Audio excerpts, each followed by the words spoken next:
This house isn't just yours anymore. It's ours, Marla declared, her voice cutting through the silence like a knife.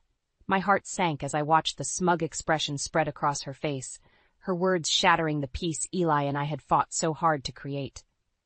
What do you mean? Ours? Eli demanded, his brow furrowed in confusion.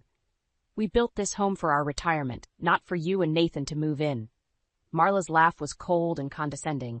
Oh, please. You didn't honestly think we'd let you two enjoy this place all to yourselves, did you? She gestured around the spacious living room, her gaze lingering on the floor-to-ceiling windows that overlooked the pristine backyard. This is the perfect place for us to start our family. I exchanged a worried glance with Eli, my stomach twisting into knots. This wasn't how it was supposed to be. We had spent years planning and saving for this moment, envisioning a quiet, peaceful retirement surrounded by nature, far away from the chaos of the city. But here was Marla, barging in and declaring our sanctuary as her own. Marla, we've discussed this, Nathan interjected, his voice strained. Mom and Dad don't want us living here. It's their home. And what's yours is mine, remember? Marla shot back, her eyes narrowing. Or did you forget that little detail? Nathan wilted under her gaze, and my heart broke for him. I had always known Marla was bad news, but I had never imagined she would stoop to such levels of manipulation. Eli stepped forward, his jaw set in determination. Marla, you have no right to make demands like this. This is our home, and we will not let you take it from us. Oh, Eli, Marla said, her voice dripping with false sweetness. You're getting old, and you know it. You and Renee won't be able to keep up with this place for much longer. You'll need our help. My blood boiled at her words. I had spent my entire life caring for others, and I wasn't about to let some entitled brat treat me like a helpless old woman. We don't need your help, Marla, I said, my voice firm, and we certainly don't need your constant disrespect and demands. Marla's eyes flashed dangerously. We'll see about that, she hissed. This house is ours now, and there's nothing you can do about it. As she stormed out of the room, dragging a reluctant Nathan behind her, I felt a surge of determination rise within me. Marla had crossed a line, and I was done being a doormat. It was time to take action and reclaim our lives.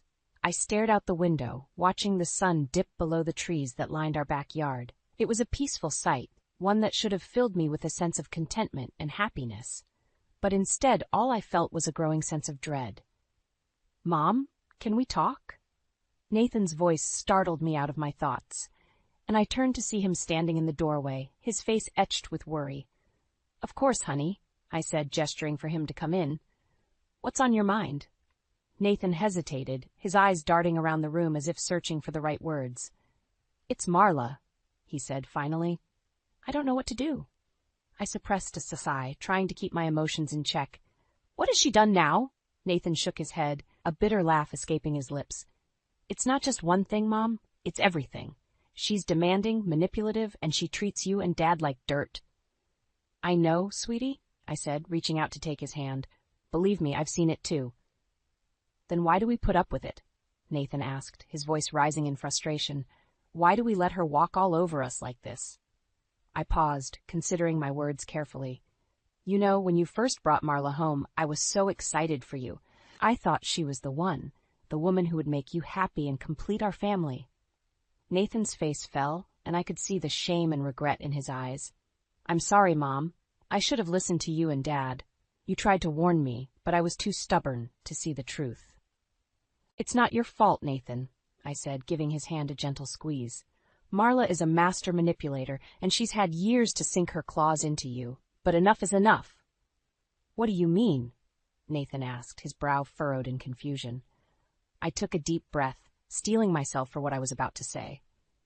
Your father and I have been talking, and we've decided that we can't let Marla continue to disrupt our lives. It's time to take a stand. Nathan's eyes widened in surprise. What are you going to do? I don't know yet, I admitted, but I'm not going to let her ruin our retirement. We worked too hard for this, and she's not going to take it away from us. Nathan nodded slowly, his expression a mix of fear and determination. Whatever you decide, Mom, I'll support you. I'm done with Marla's games, too. As we embraced, I felt a sense of resolve wash over me. Marla had pushed us too far, and it was time to push back. I didn't know how it would end, But I knew one thing for certain. Our family was stronger than her, and we would find a way to reclaim our peace. "I can't believe the nerve of that woman," Eli exclaimed, pacing back and forth across the living room. "She's gone too far this time." I nodded in agreement, unable to hide my own anger. "I know, honey. Marla's demands have gotten completely out of control." "Out of control?" Eli stopped in his tracks, his eyes blazing. "That's an understatement. Do you know what she did today?" I shook my head, dreading the answer. "She came to me with a stack of bills and demanded that we pay them," Eli said, his hands clenched into fists. "She said that since we're all family now, we should be sharing expenses." "What?" I gasped, my jaw dropping in disbelief. "She can't expect us to pay her bills." "That's not even the worst part," Eli continued, his voice growing louder. "When I told her we couldn't afford to take on her debt, she threatened to kick us out of our own home." "She wouldn't dare," I said, my heart pounding in my chest. "Oh, she dared. All right," Eli said, his voice dripping with contempt. "She said that since she and Nathan are paying the mortgage, they have a right to do whatever they want with the house." I couldn't believe what I was hearing. Marla had always been manipulative and demanding, but this was a new low, even for her. "That's it," I said, my voice shaking with anger. "I'm done playing nice with her. It's time to put an end to this madness, once and for all." Eli nodded, his expression grim. "I couldn't agree more. We've been pushovers for too long, and it's only emboldened her." "What are we going to do?" I asked, my mind racing. "I have an idea," Eli said, a glint of determination in his eyes. "We're going to call a family meeting and lay all our cards on the table. We're going to expose Marla for the manipulative, conniving woman she is, and we're going to make it clear that we won't tolerate her behavior any longer." I could feel my heart pounding in my chest as I considered Eli's words. It was a risky move, but I knew he was right. We couldn't continue to let Marla walk all over us. It was time to take a stand. "Okay," I said, taking a deep breath. "Let's do it. Let's call everyone together and put an end to this once and for all." As we made our plans, I could feel a sense of resolve building within me. Marla had pushed us too far, and we were finally ready to push back. It was time to reclaim our lives and our home, no matter what it took. "What do you mean you're taking the master bedroom?" I demanded, my voice rising in disbelief. Marla simply shrugged, her face a mask of indifference. "It's the biggest room in the house, and it has the best view. Nathan and I deserve to have it." I could feel my blood pressure rising, my hands balling into fists at my sides. "This is our home, Marla. We built it for our retirement, and we get to decide who stays where." "Oh, please," Marla scoffed. "You're just a couple of old people who are going to need our help to take care of this place. The least you could do is give us the best room." "How dare you!" Eli roared, stepping forward with fury in his eyes. "We've worked our entire lives to afford this house, and you have no right to come in here and make demands like this." Marla turned to face him, her expression cold and calculating. "You forget that Nathan and I are paying the mortgage now. That means we have a say in how things are run around here." I felt my heart sink as I realized the implications of her words. She was trying to take control of our home, using Nathan's financial support as leverage. "That's not how this works, Marla," I said, my voice shaking with anger. "This is our house, not yours. We decide who stays where, and we're not giving up the master bedroom to you." Marla's eyes narrowed, and I could see the fury building behind them. "Fine," she spat. "Have it your way. But don't come crying to me when you can't keep up with the maintenance on this place." With that, she turned on her heel and stormed out of the room, leaving a stunned silence in her wake. "Mom, Dad, I'm so sorry," Nathan said, his voice trembling with shame and regret. "I never meant for things to get this far." I took a deep breath, trying to steady my nerves. "It's not your fault, Nathan. Marla is the one who is pushing us to this point." "But I should have done something sooner," Nathan insisted. "I should have seen what she was doing and put a stop to it." Eli placed a hand on his son's shoulder, his expression one of understanding. "It's not too late, son. We can still put an end to this." Nathan looked up at him, his eyes filled with uncertainty. "How?" "Marla is never going to back down. She thinks she has the upper hand." I stepped forward, my mind made up. "Then we'll have to take the upper hand back," I said, my voice firm with resolve. It's time we showed Marla that she doesn't control us or our home. Eli nodded in agreement. Your mother's right, Nathan. We've been too passive for too long. It's time to take action and reclaim our lives. As we began to discuss our plan, I could feel a sense of determination growing within me. Marla had pushed us too far and we were finally ready to push back. It was time to take a stand, no matter the consequences. Are you sure about this? Nathan asked, his voice laced with uncertainty. Once we start down this path, there's no turning back. I exchanged a glance with Eli, my resolve unwavering. We're sure, honey. Marla has left us no choice. Nathan nodded slowly, his eyes filled with a mixture of fear and determination. Okay then, let's do it. As we began to lay out our plan, I could feel a sense of anticipation building within me. We were finally taking back control, and I couldn't help but feel a surge of pride at the strength of our family. We'll start by gathering evidence, Eli said, his voice low and serious. Everything Marla has done, from the financial manipulation to the emotional abuse, we need to document it all. I nodded in agreement. And we need to be discreet about it. We can't let Marla catch wind of what we're doing. Nathan shifted uncomfortably in his seat. I don't know how much help I'll be, he said, his voice laced with guilt. Marla has kept me in the dark about so much. That's okay, son, Eli reassured him. We'll work together to uncover the truth. The important thing is that we present a united front. As the days passed, we began to gather evidence of Marla's misdeeds. Bank statements, emails, and even recordings of her outbursts, everything we could find to expose her true nature. Look at this, Eli said one evening, shoving a stack of papers across the table. She's been draining Nathan's accounts for years, using his money to fund her lavish lifestyle. I shook my head in disgust, anger, and betrayal coursing through me. How could she do this to her own husband? Nathan's face was pale, his eyes haunted. I never knew, he whispered. I trusted her completely. That's how she operates, I said, placing a comforting hand on his arm. She manipulates and deceives until she gets what she wants. As we continued to piece together the puzzle of Marla's deceit, I could feel a sense of dread settling in my stomach. We were uncovering a level of betrayal and manipulation that went beyond anything I could have imagined. We have to stop her, I said, my voice firm with determination. No matter what it takes, we can't let her continue to control us like this. Eli and Nathan nodded in agreement, their eyes filled with the same resolve that burned within me. We were a family, and we would fight for our freedom together. As we solidified our plan, I couldn't help but feel a glimmer of hope amidst the darkness. We were finally taking a stand, and I knew that no matter what happened, we would emerge stronger and more united than ever before. What is all this? Marla demanded, her eyes narrowing as she swept her gaze across the living room. I took a deep breath, steeling myself for the confrontation. Sit down, Marla. We have something to discuss. Marla's lips curled into a sneer, but she complied, sinking into the armchair with a defiant air. Well, let's get this over with. We know what you've been doing, Eli said, his voice heavy with accusation. We've seen the evidence.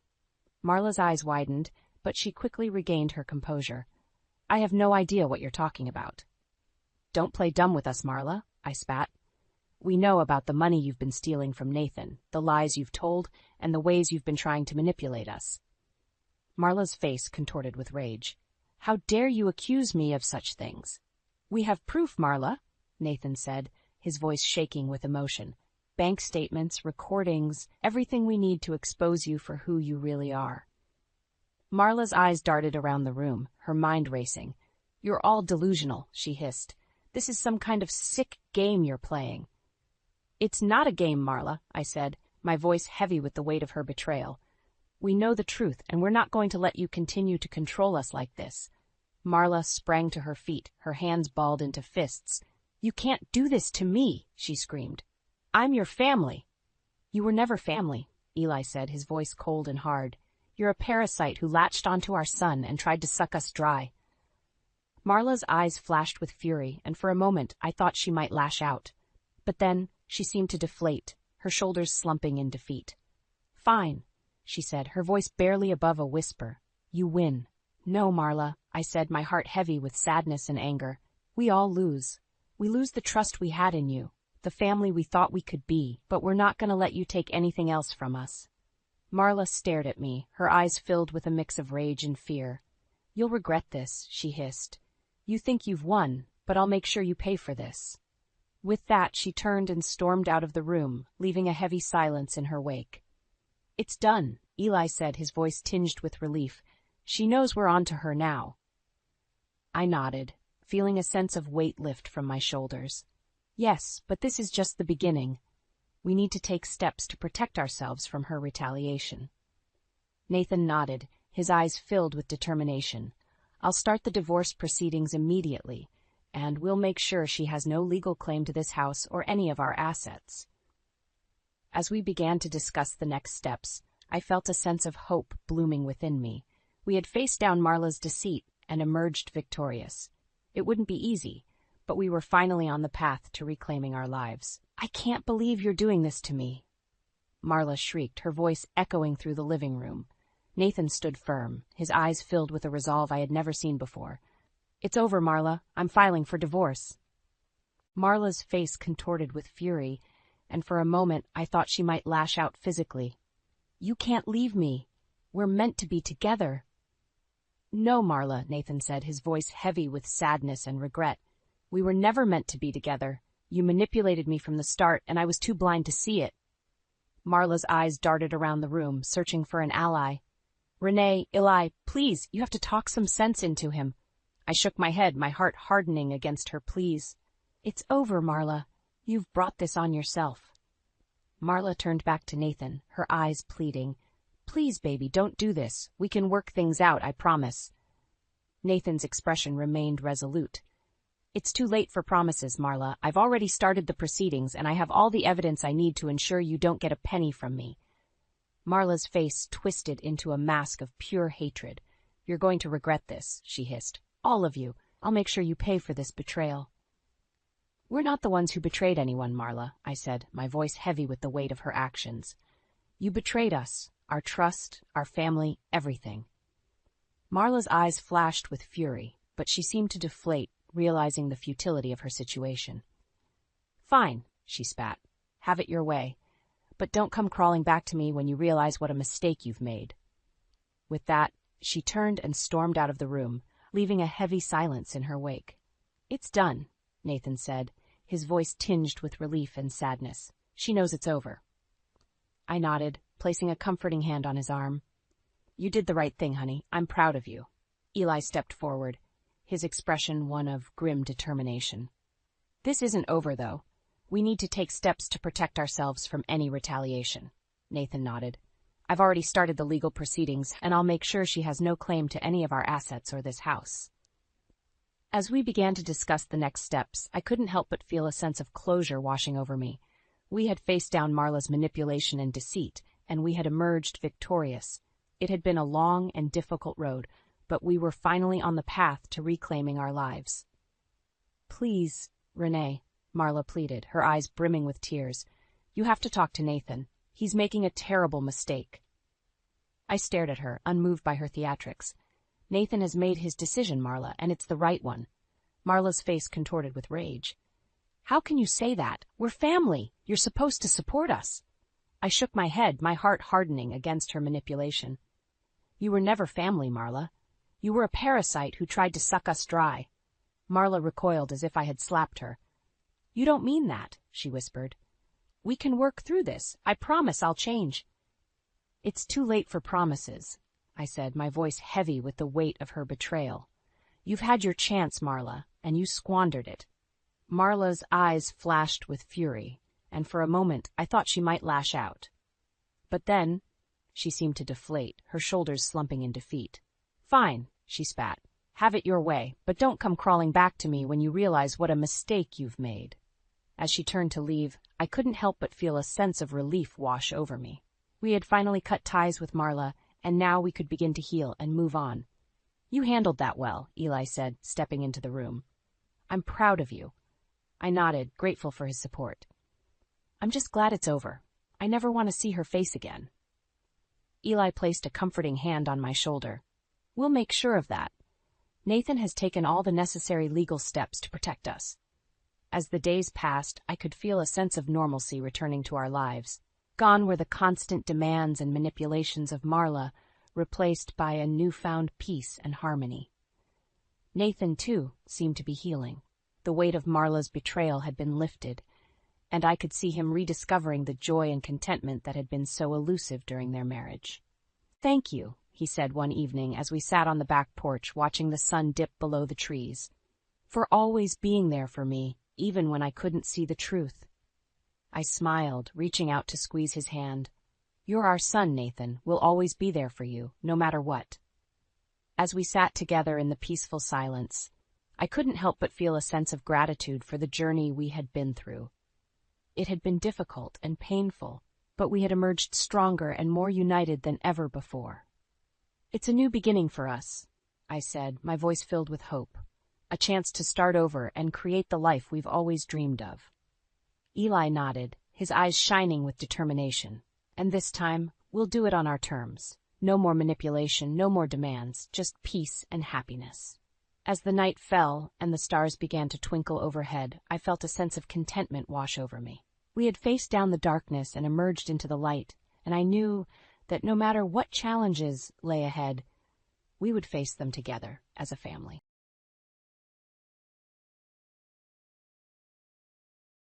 Oh, indeed. Is it true that you've acquired a house? If so, I'd be interested in living with you. Unexpectedly, my mother-in-law started uttering such an absurd proposition over the phone. She must have caught wind of our recent home purchase from my husband. I could discern my sister-in-law's amused chuckles in the background. Does she believe her laughter can go unnoticed? Honestly, I have no desire to reside with my mother-in-law and the others. I thought my husband shared the same sentiment. However, the fact that they've been informed about our new house. Could it be that they're assuming we'll be living together? The idea that my beloved husband might be in cahoots with them fills me with a bit of apprehension. Yet, I have no intention of yielding to their wishes. Are they trying to manipulate me? If that's their game, I'll reverse the roles. Reflecting on all my past tribulations, I pledged revenge against them. I am Kate Thompson, 30 years old, working as an ordinary employee at a major financial corporation. I married my husband Joe 3 years ago, and though we don't have children yet, there's a valid reason for that, a decision we both took seriously.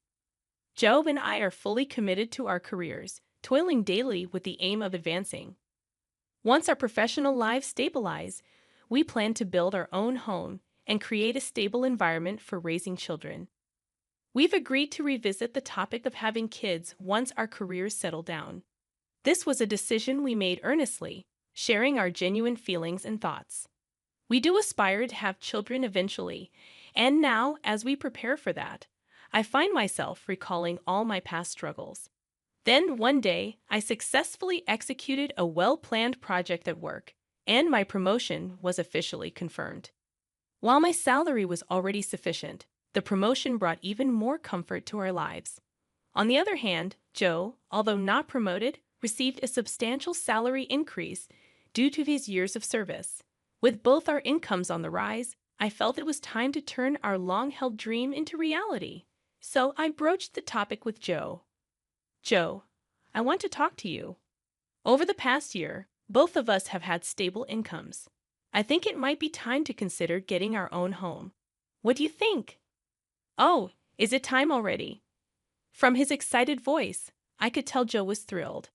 "Actually, I've been thinking about it too, but since I haven't been promoted yet, I felt a bit hesitant to bring it up." "Don't worry about that. It's not like only one of us needs to earn money. I was thinking it might be okay to build our home in my name." "Really? Well, you do earn more now. If you're okay with it, let's build our home in your name." "All right, let's proceed with that. Let's go see some model houses on our next day off." "Sounds great. Let's go. We shouldn't miss this opportunity." I really feel grateful for choosing Joe at times like this, as we share the same values. The following week, we made an appointment to view model homes as planned. We looked at various types of houses, expanding our vision for our own home. On weekends, we began creating simple floor plans together, researching online. During a recent visit to a construction company, they suggested that instead of leaving everything to them, it's better if we create our own image for a more satisfying home. So Joe and I started building that image. However, neither of us has much knowledge of architecture or design. Even with research, it takes time to put it into practice. While taking breaks, we continued working, and then the doorbell rang. I thought it was a delivery, but when I opened the door, my mother-in-law was standing there. Unexpectedly, huh? Mother, what brings you here so suddenly like this? My mother-in-law sometimes visits our place without notice. She glared at me and, without a word, took off her shoes and went into the house on her own. I'm here, Joe. Huh, Mom, what's up? Surprised by his mother's call, Joe showed a startled reaction. Did you have some business around here? To Joe's question, his mother looked a bit perplexed. Yes, I told Kate about it over the phone a little while ago, but it seems Joe didn't know. I see. Maybe Kate forgot to tell me. Seems like it. Kate, even though she's still young, has a terrible memory. That's not true, Mom. It's not forgetfulness. Kate is incredibly busy with work, and at the same time, she takes care of the household. Her mind is always full of things to do. You're such a kind boy, Joe. If your late father were here, he definitely wouldn't have forgiven that. I really respect Kate from the bottom of my heart. So, Mom, why did you come here today? To Joe's question, his mother smiled contentedly. Then, she slowly took out a travel brochure from her bag, spread a page with a post-it note on the table, and showed it. Listen, Joe. I've always wanted to go to Niagara Falls. Won't you take me, please? My mother-in-law began to say such things excitedly out of the blue. Caught off guard by the sudden request, both Joe and I were left staring at her, mouths agape. My mother-in-law, relentless, kept pressing Joe, who was clearly flustered. Come on, Joe, you agree, right? Think of it as a way to show filial piety. Wait a minute, Mom. I'm in trouble if you suddenly say you want to go on a trip, though you can come too. Actually, I was thinking of going with Claire, but if Joe wants to go, I'm delighted to turn it into a family trip. Claire is Joe's sister. What are you talking about? Kate is here, and I can't get time off from work. But it's strange for me to pay for a trip for you and my sister, right? Not strange at all. Spending money for the family is a wonderful thing, don't you think so, Kate? Suddenly turning to me, my mother-in-law sought my agreement. Though shaken, I firmly expressed my opinion to her. Well, using one's own money for family isn't bad, but I think imposing it on others is different. What do you mean by that? Are you saying I'm trying to extort travel expenses from Joe? I didn't mean to say it in such a harsh way, but listening to you, it sounded like you just wanted us to pay for the trip, Kate. That's terrible. I had no such intention, but you're making me out to be the villain in front of Joe. I'm so shocked. That's not. I didn't mean to call you a villain. I just answered honestly to what was asked. Okay, no need for excuses, Kate. Why are you so heartless? You must not like me, do you? My mother-in-law, visibly upset, glared at me with icy cold eyes. It always turns out like this when she comes over. She always finds some reason to demand money and then squanders it with Claire, Joe's sister. Spending money for the family sounds nice, but what my mother-in-law does is practically extortion. The situation is entirely different when Joe gives them money out of kindness. No matter that they're family, I never really liked Joe's brazen mother and sister. According to Joe, his mother and sister became so selfish after his father passed away. Joe's father died when he was in high school, and since then, they have lived as a trio. While his strict father was alive, he watched over the finances. But with his departure, there was no one to stop them, and they even freely spent the life insurance money. Also, since Claire works part-time, not as a full-time employee, her salary is low, and their life is always on the edge. So this is why she regularly visits our house, making excuses like life is tough, or I want to relax and travel somewhere to extort money from Joe. Before marrying Joe, it seemed he was at the mercy of his mother and her demands after his father's death. A sense of dependence for being cared for by his mother had bound Joe. However, since marrying me, Joe seems to be gradually realizing their true nature. Even when repeatedly asked for money, recently he's been trying hard to refuse. For Joe, that's quite a growth. Moreover, he has recently become able to speak back firmly to his mother. To my mother-in-law's spiteful words like, "You don't like me, do you?" Or "Why should I for such an uncharming daughter-in-law?" Joe responded clearly. "Just because you're my mother doesn't mean you can speak badly of Kate. Didn't Kate just answer what you asked her, Mom? You're taking Kate's side. What are you talking about?" "I think you're in the wrong here, Mom. That's so unfair. Surely Kate must have poisoned your mind against me. Poor thing, you were such a kind child before we got married." "I'm telling you that's not it. I'm saying this because I think so." Joe's firm response surprised my mother-in-law, who was not used to being talked back to like that. With a frustrated look, biting her lower lip, she said, "Fine," and left. "Kate, I'm sorry. I'd always make you feel uncomfortable." "No, it's okay. You stood up for us this time. Once we build our own home, we'll be further away. Let's not interact with Mom and them." "Then yeah, that would be a relief. If you're okay with it, Joe, I'm grateful." The place we are considering for our new home is quite far from our current apartment, improving the convenience to both of our workplaces. Our current apartment is about 5 train stations away from Joe's parental home, but the new house will be 3 times farther and require transfers. The route from the station is also complex, so if we don't give them the address, they won't be able to find our new home. It's a good chance to cleanly break off our relationship with my mother-in-law. Later, we submitted our imagined floor plan to the construction company, and the construction started 2 months later. After about half a year, our $500,000 dream home was completed. We managed to squeeze some time from our busy work schedules to pack a few days before the move. I received a call from my mother-in-law on my smartphone. "Busy packing." I turned on the speaker and answered the phone.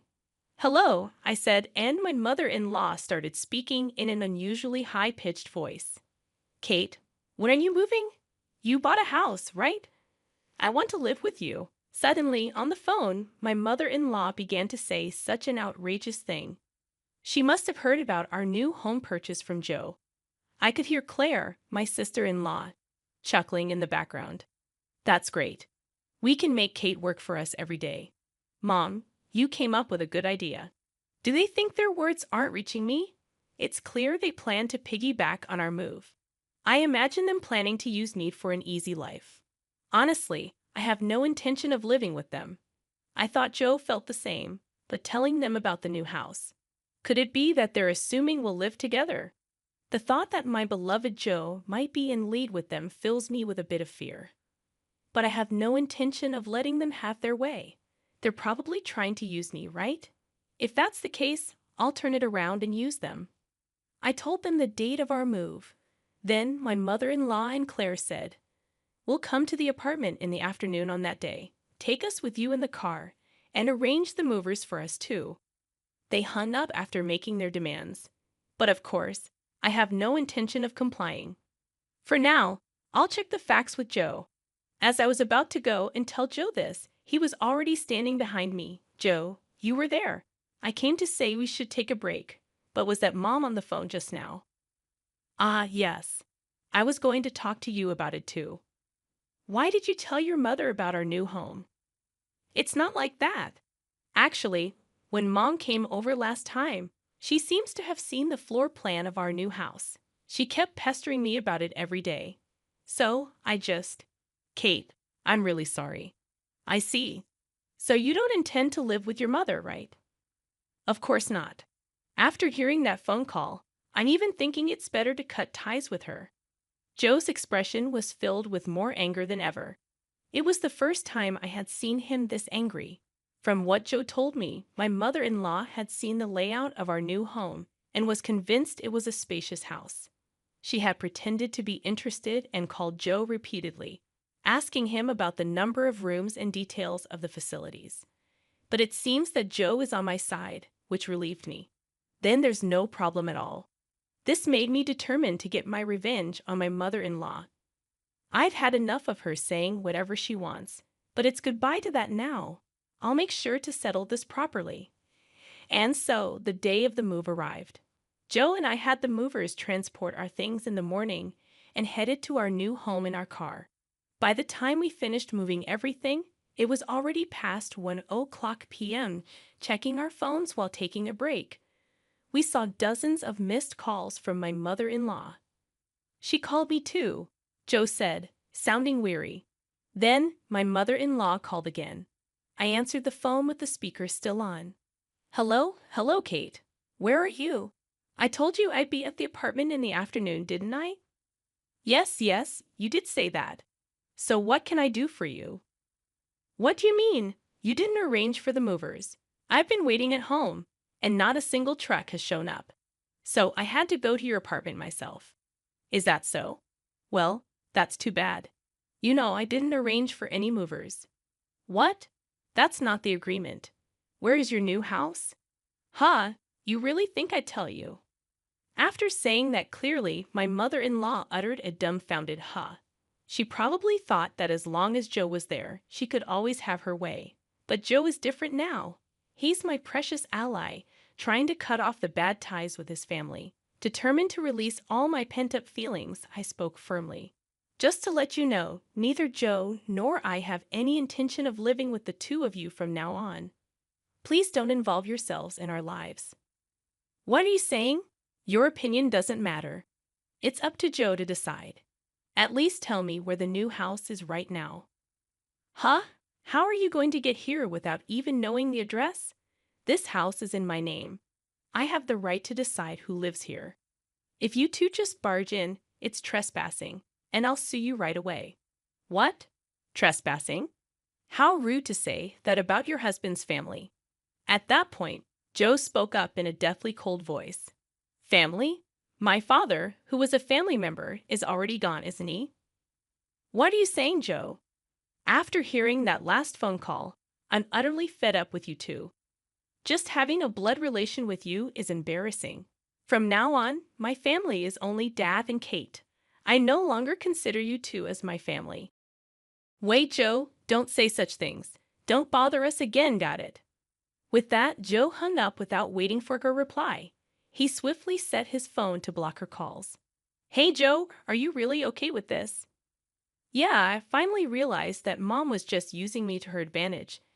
I feel completely relieved now. Joe looked truly refreshed, sincerely believing what he said. That's how we, as a couple, managed to cut off the bad ties with my mother-in-law and sister. Afterwards, they had to change their lifestyle drastically, as Joe stopped supporting them completely. Without any contact with Joe, they lost their fallback option. Later on, my sister-in-law's part-time income wasn't enough, and my mother-in-law had to start working part-time as well. Being a housewife for so long, she wasn't used to the working environment and was clumsy, often being disliked at her workplace. Meanwhile, we live a peaceful life in our new home, with no sudden visits from my mother-in-law anymore. We are truly stress-free. I'm endlessly grateful to Joe for believing in me and cutting ties with his toxic blood relatives. We might face various challenges in the future, but even then, I trust Joe, and we will support each other and walk through life together.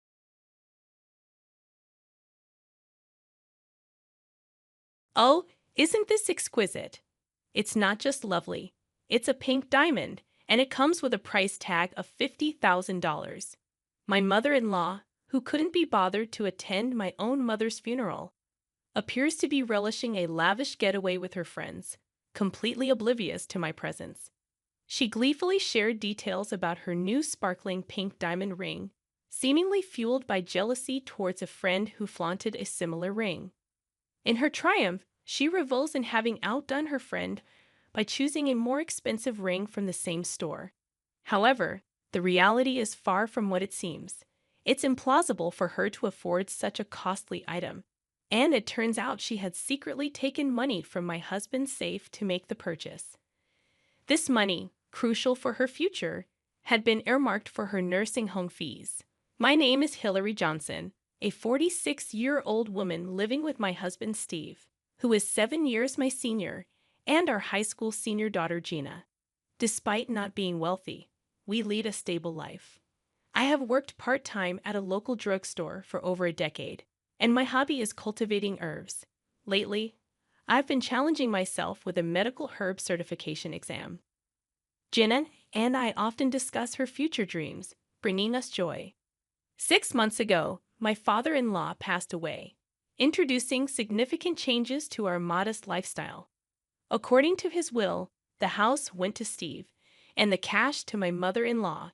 The money was intended for her nursing home fees, given her age of 75. Despite this, she pleaded tearfully to live in the house, and after much debate, we agreed to cohabitate for a year while searching for a suitable home. The area where the family home is situated has now become a popular high-end residential area. Still, we are not wealthy. It's an old land holding. I learned that my mother-in-law had a habit of spending recklessly, and though I had prepared for it to some extent, the reality was shocking. As Steve heads out for dinner shopping, my mother-in-law, on the first day of our cohabitation, casually asks, "Hillary, could you lend me some money? I'm going out." "Thank you. Just in case something comes up, and I need more, give me $100 for now," she says under the pretext of buying dinner. I found myself pondering how much groceries she intended to purchase. Despite my reservations, I made the mistake of giving her the requested amount.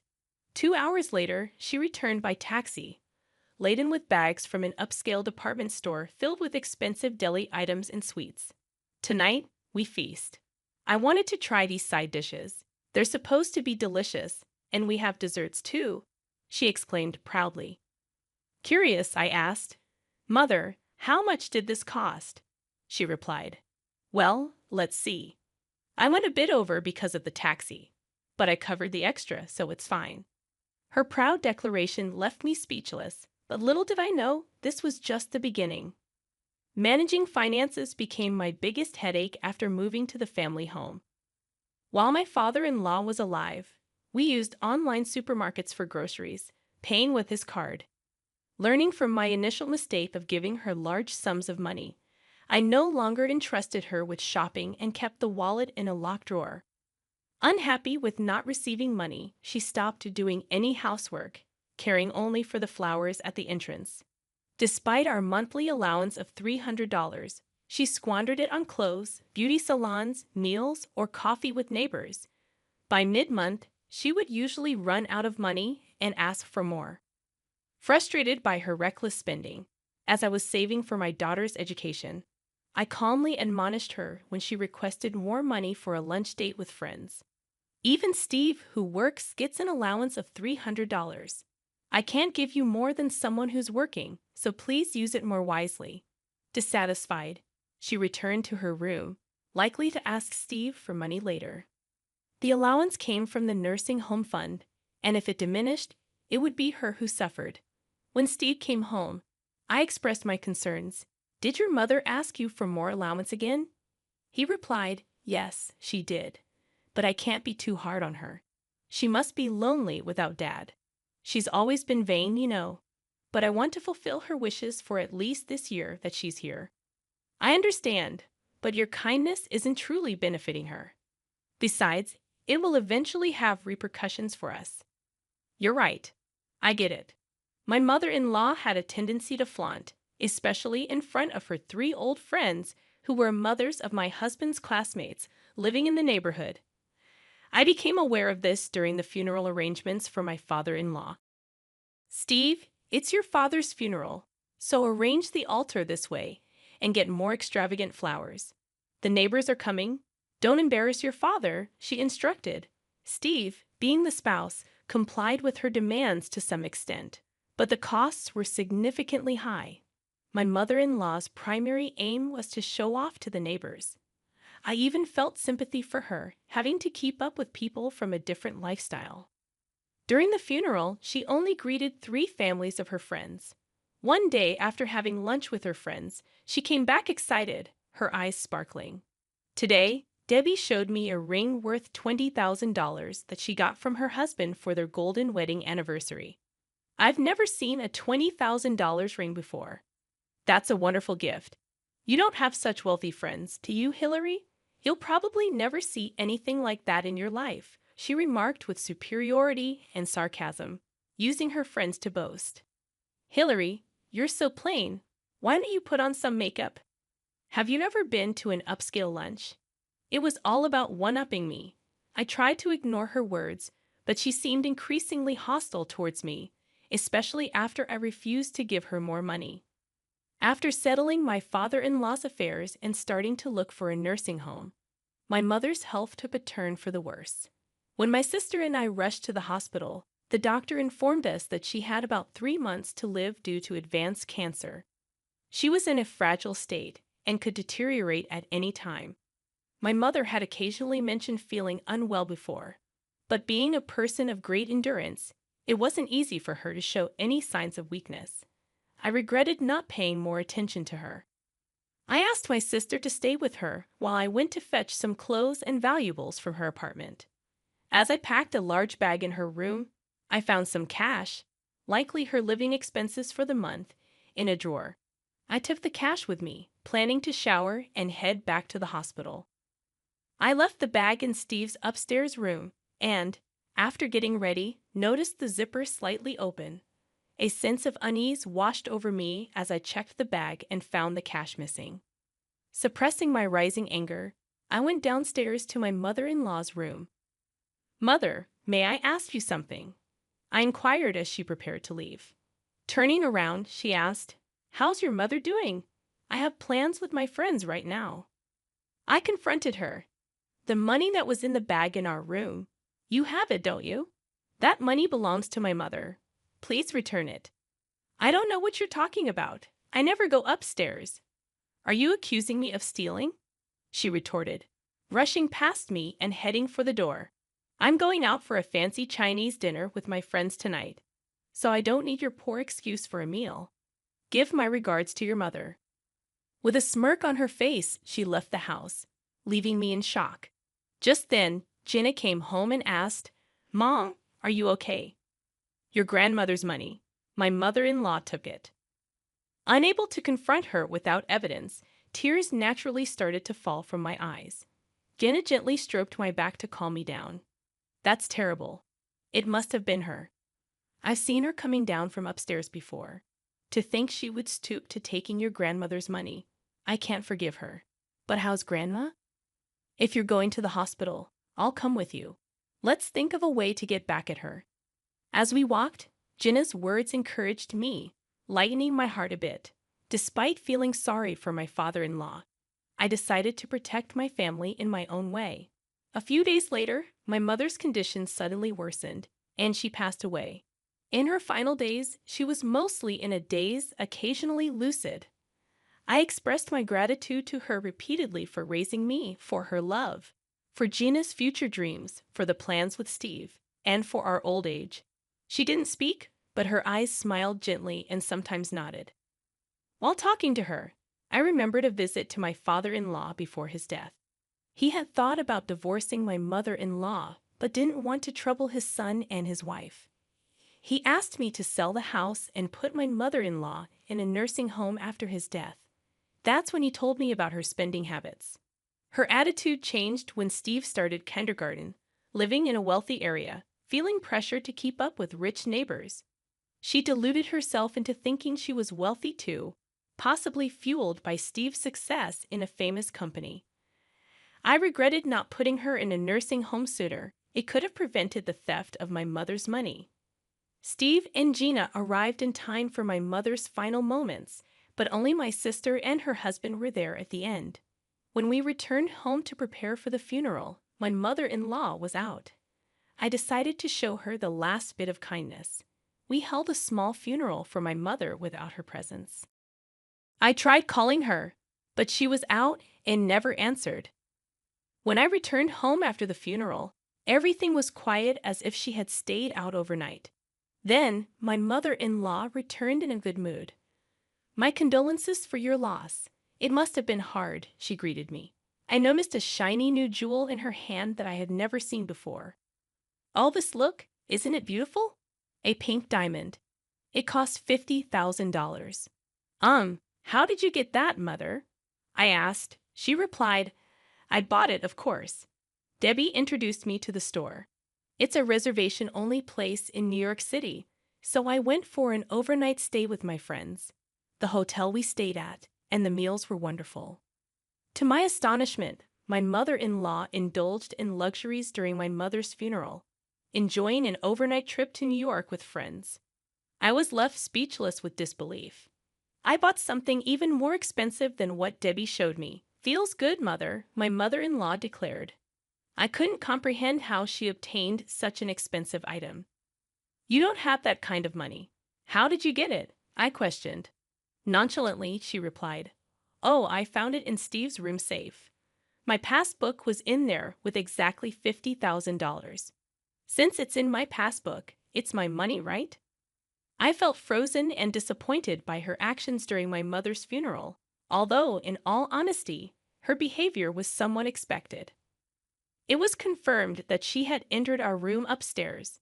The passbook was in the safe of the study room that Steve now uses. The safe was an old dial type, and Steve, finding it tedious to turn the dial, left it unlocked, thinking the study was locked anyway. On the day my mother passed away, I intentionally left the study unlocked, suspecting that she might take the opportunity to enter our room and take the passbook from the safe. That $50,000 is from my father's inheritance. Do you understand what that means? I asked her. Unperturbed, she replied, I know it's my money left by your father. So what's wrong with using it? I began to feel pity for my mother-in-law. Sure, it's your money and you're free to use it. But that was meant for your old age. We'll be moving out, so please manage on your own from now on. At first, my mother-in-law looked confused, but she slowly turned pale as she understood my words.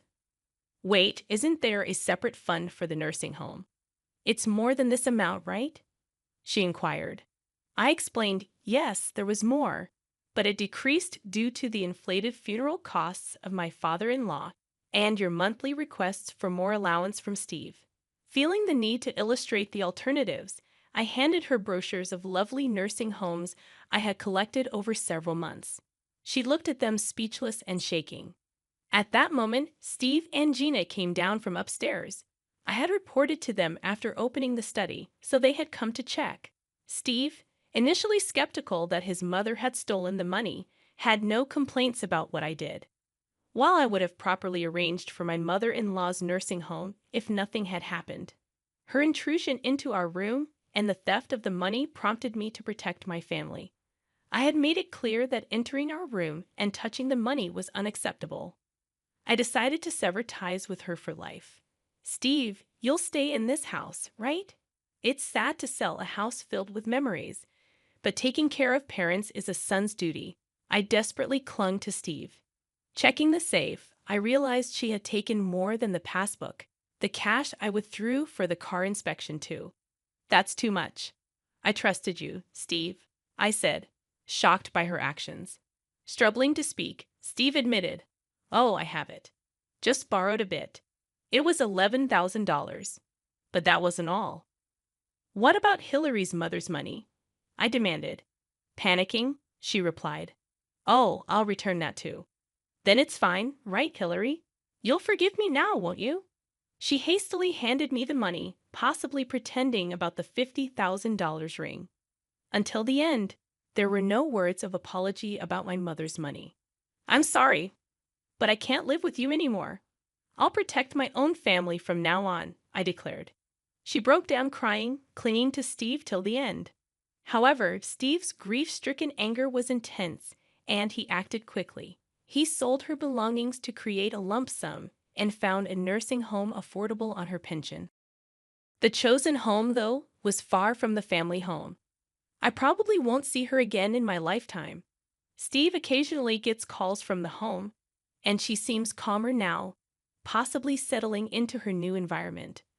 I regretted not placing her in a home earlier.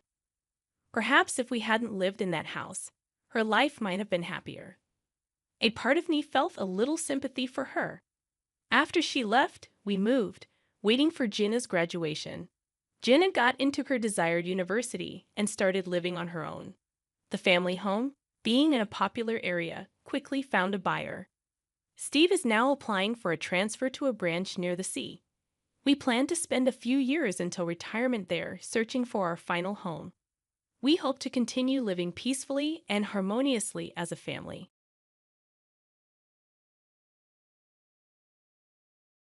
Why does this unattractive girl still reside in her parents' house?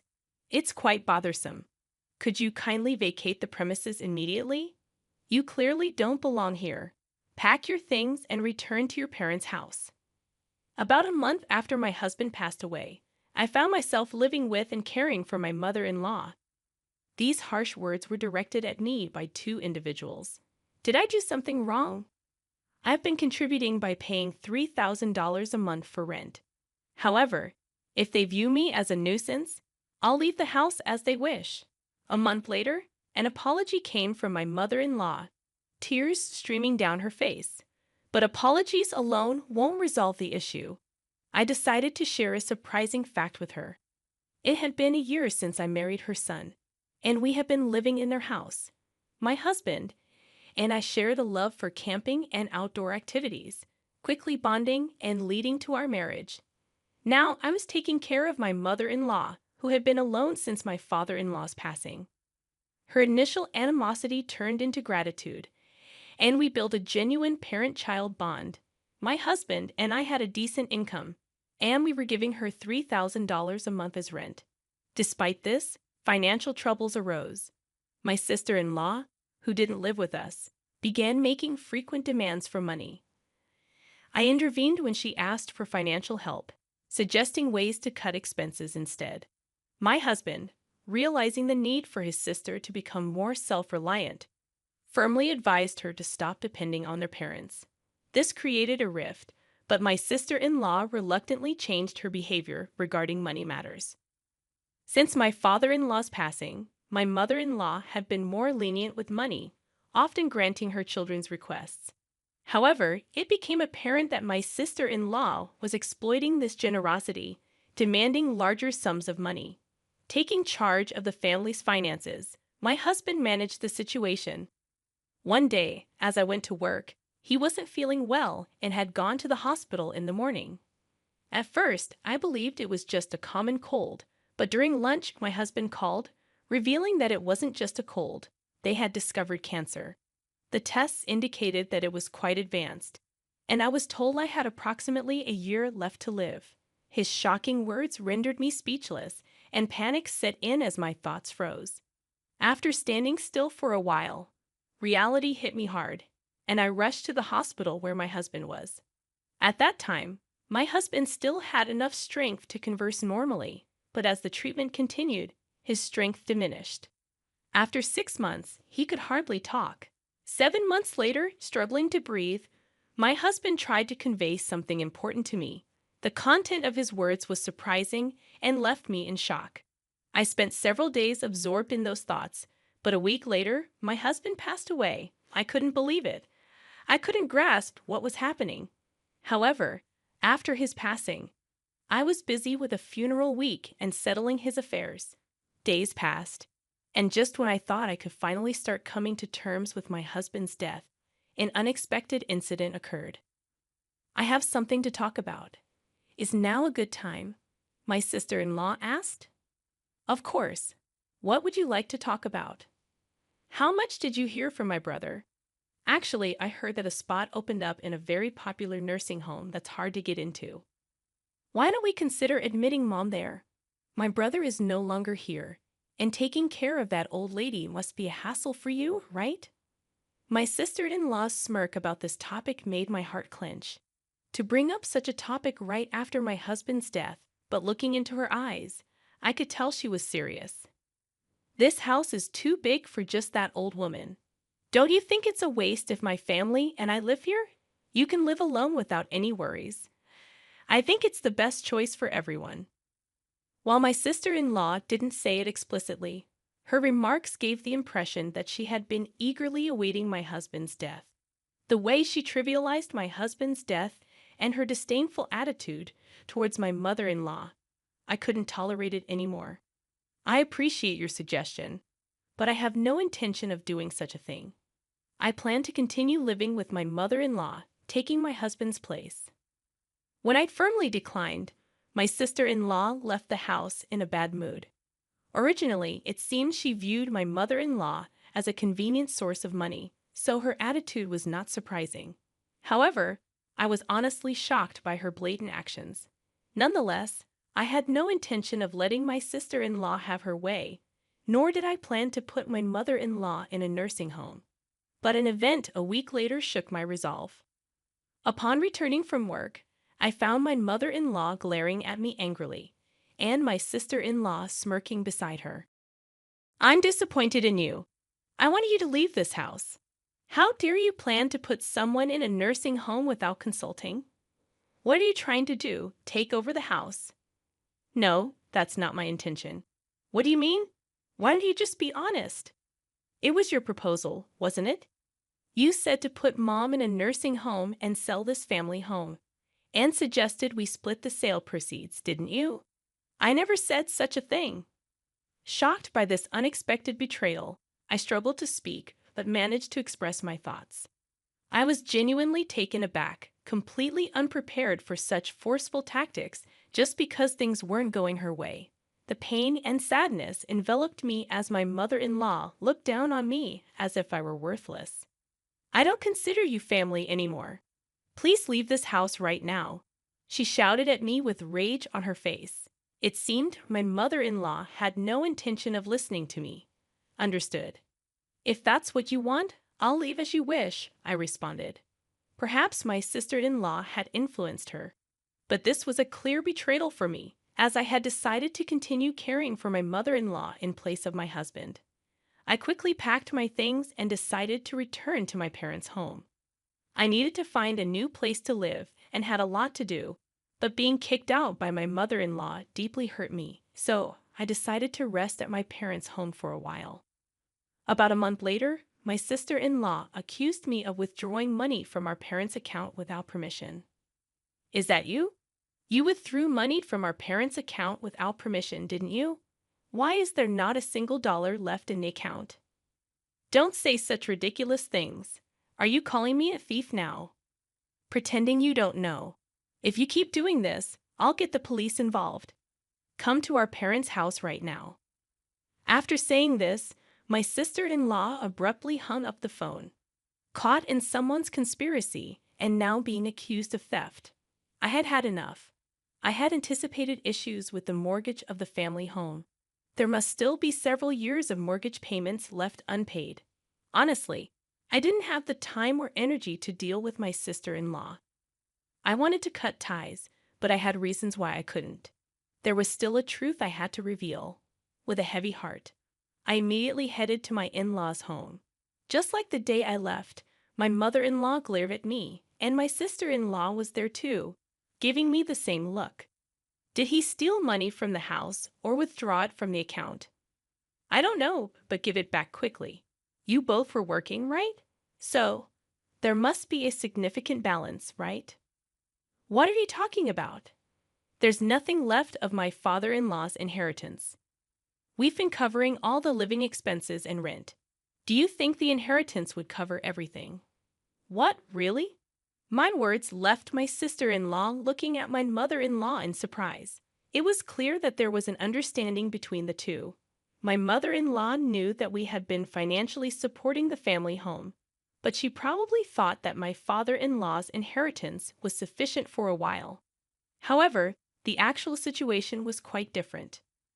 Maybe in this situation, isn't my mother-in-law the victim? Mother-in-law, it was your daughter who was misusing father-in-law's inheritance, wasn't it? At that moment, my mother-in-law's expression changed dramatically. There was an air of confusion, as if she couldn't grasp what I was saying. But I never lied to deceive others. The attitude of my sister-in-law made it clear that what I was saying was true. Her expression changed the moment the inheritance was mentioned, even though she had been glaring at me sharply before. "I've seen through the schemes you've been plotting and the misdeeds you've been committing. Actually, my husband revealed to me that since we started living together, he took over managing the household finances. He noticed a significant decrease in the inheritance supposed to be received by my mother-in-law, and he found it abnormal. Moreover, my sister-in-law's frequent and unusual financial requests seemed suspicious to him, so he confronted her. It turned out she had withdrawn cash from the inheritance without any permission. She was actually stealing. Wait, is that true? My sister-in-law stammered in confusion the moment I revealed the truth. My mother-in-law's anger immediately turned towards her. It seemed my mother-in-law hadn't realized the money was gradually decreasing, as she had been living modestly since my father-in-law's passing and never paid much attention to finances. My husband, being in accounting, was aware of even minor financial changes. This misdeed came to light when he confronted my sister-in-law. Yet, for my mother-in-law, her daughter remained precious, leading my husband to keep it a secret under the promise of repayment. The reason my husband sternly stopped her from borrowing money from my mother-in-law was because of this. I only learned about this a few days before my husband passed away. It was truly surprising, but it seems to be the truth. To steal someone else's money, even if they are family. What were you thinking? Can't you differentiate between what's right and what's wrong? My mother-in-law berated my sister-in-law. Stop making excuses, you thieving cat. Her face became increasingly red with anger, as if she was about to burst a blood vessel. Although not someone who clung to money, she had a strict moral compass, especially harsh on acts of malice and betrayal. Her decision to disown me, seeing my act of sending her to a nursing home as a betrayal, was also based on these values. These values applied not just to me, a non-blood relative, but also to her own daughter. However, I had more to reveal. Also, the large amount of money you got by betraying your family was used for gambling, right? Huh? Wait a minute. What are you talking about? My sister-in-law feigned ignorance. I've investigated everything. You'll understand if you look at these. I showed them several photos from an envelope. Pictures secretly taken by my deceased husband, clearly capturing my sister-in-law entering and exiting a casino. Your husband works for a foreign company, and you should be financially comfortable. My husband always wondered why you were so desperate for money. The investigation unexpectedly revealed your gambling addiction. Tell me, how enjoyable was it to gamble with someone else's money? What is this? This is called stalking. This is no joke. You're calling others thieves, and now this. And there's something else I need to tell you, mother-in-law. It was your daughter who suggested sending you to the nursing home. You know what? Finally, I've reached this point. It's time to reveal everything and then bring this to a close. My sister-in-law's true nature, previously unnoticed, was revealed through this incident. This should make my mother-in-law realize that blaming me was a mistake. Additionally, my mother-in-law was also manipulated by my sister-in-law's schemes. With the truth out, she should understand my position. I'm not sure if this will be conclusive evidence, but I want you to see this, I said, presenting my mother-in-law with the text messages between me and my sister-in-law. The history showed my sister-in-law sending me numerous links and nursing home suggestions, serving as evidence of her scheming. Were you really planning to abandon your own mother? That's not it. It's all a misunderstanding. Please just listen to my side of the story. My sister-in-law pleaded. It seems you plan to kick my mother-in-law out and live here with your family, right? This house isn't that old. It's still perfectly livable. Who was it that was thinking only of themselves, trying to take everything? Can you think about it calmly for a moment? As I spoke, my mother-in-law seemed to grasp the situation. She then looked at me sadly, as if she knew what she did was wrong, and turned her angry voice towards my sister-in-law. How selfish can you be to repay kindness with betrayal after all this time thinking of you as family? How do you see me? Don't mock me. Wait, just listen. There's a huge reason for this. At that moment, a loud noise echoed from the hallway, and footsteps followed as my sister-in-law's husband entered the room. Sorry I'm late. Got caught in traffic. It's okay. Oh, mother-in-law, I hadn't told you yet, but I asked him to come. I left the house key open so he could enter any time. Surprised by the sudden appearance of my sister-in-law's husband, both were taken aback. I explained the situation, and they quickly understood this issue wasn't just between me and my mother-in-law. It also affected my sister-in-law's husband. My sister-in-law's husband could easily access his salary and savings, raising further suspicions as she had been embezzling my mother-in-law's money. I had spoken to him in advance and arranged for him to hear the conversation via phone. I've been listening from the start. Enough with the excuses. Just admit your mistakes already. That's despicable. But what you've done is a serious crime. I was shocked when I checked the bank account earlier. It was a big mistake to let you manage our finances. The atmosphere froze in an eerie silence due to the incredible anger of my sister-in-law's husband.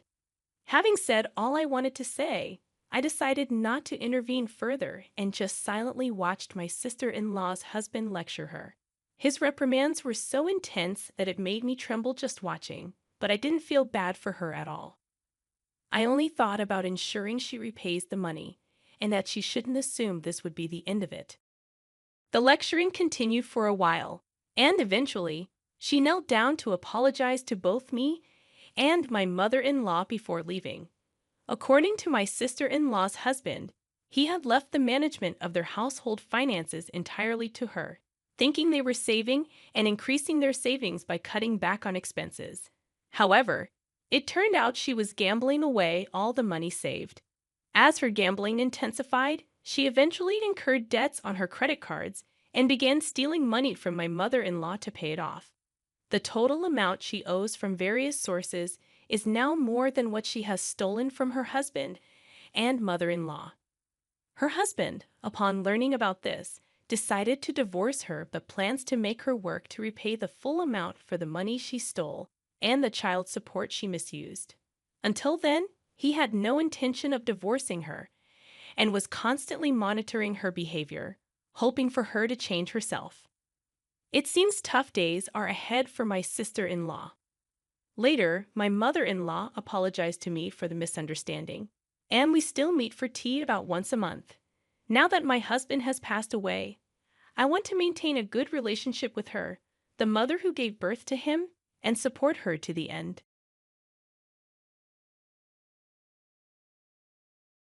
All right, this is one of those few times. I post here because usually these problems aren't as bad and I can handle them on my own. This time, however, it's gonna be a little crazy. Let me start from the get-go. Basically, what happens in my family is that my husband Gail is very attached to his family, especially his parents. It's gone to the point where if they jump, he's not going to ask why. Instead, he's going to ask how high.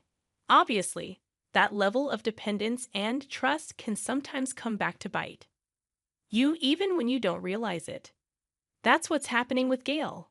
He doesn't realize how damaging his dependence is getting, and when I try to tell him about it, he just gets mad at me. The very main reason that all this happened, and the reason I'm posting this story, is because my husband has been spoiling them since the very beginning. I get wanting to take care of your parents. I do. If my parents were living near us, I'd like to take care of them as much as possible too, but I would not do it to the extent that Gail and I do. That's the limit that I understand we don't have to cross. But Gail, unfortunately, does not. My in-laws have been asking us for money. Since we've both got stable incomes, and it's not like my in-laws are not well off or anything like that. They don't necessarily need the money from us. They can support themselves and even afford certain luxuries, so they don't need to ask for money, but they still do. Initially, I was okay with it because I understood that they're Gail's parents, and I'd need to fit them into our lives as well, but over time I got a bit icky about it. We've sent them so much money over the past years that if we saved that amount, we'd be able to go abroad on a vacation twice. I told Gail that he should not spend all his money on them simply because, well, then there's nothing left for us to save. But he did not understand. He started arguing with me, telling me that we're living a comfortable and well-fed life. So why can't this spare some extra money we have and just give it to his parents? I tried to make him understand that it's not about not supporting them. It's about him not caring about supporting me. We would need money if we ever decided to have kids and if we wanted to make a big purchase or anything like that. It looked like he understood my point, but he still was not willing to stop giving them money. That made me so angry that I almost left the house that night.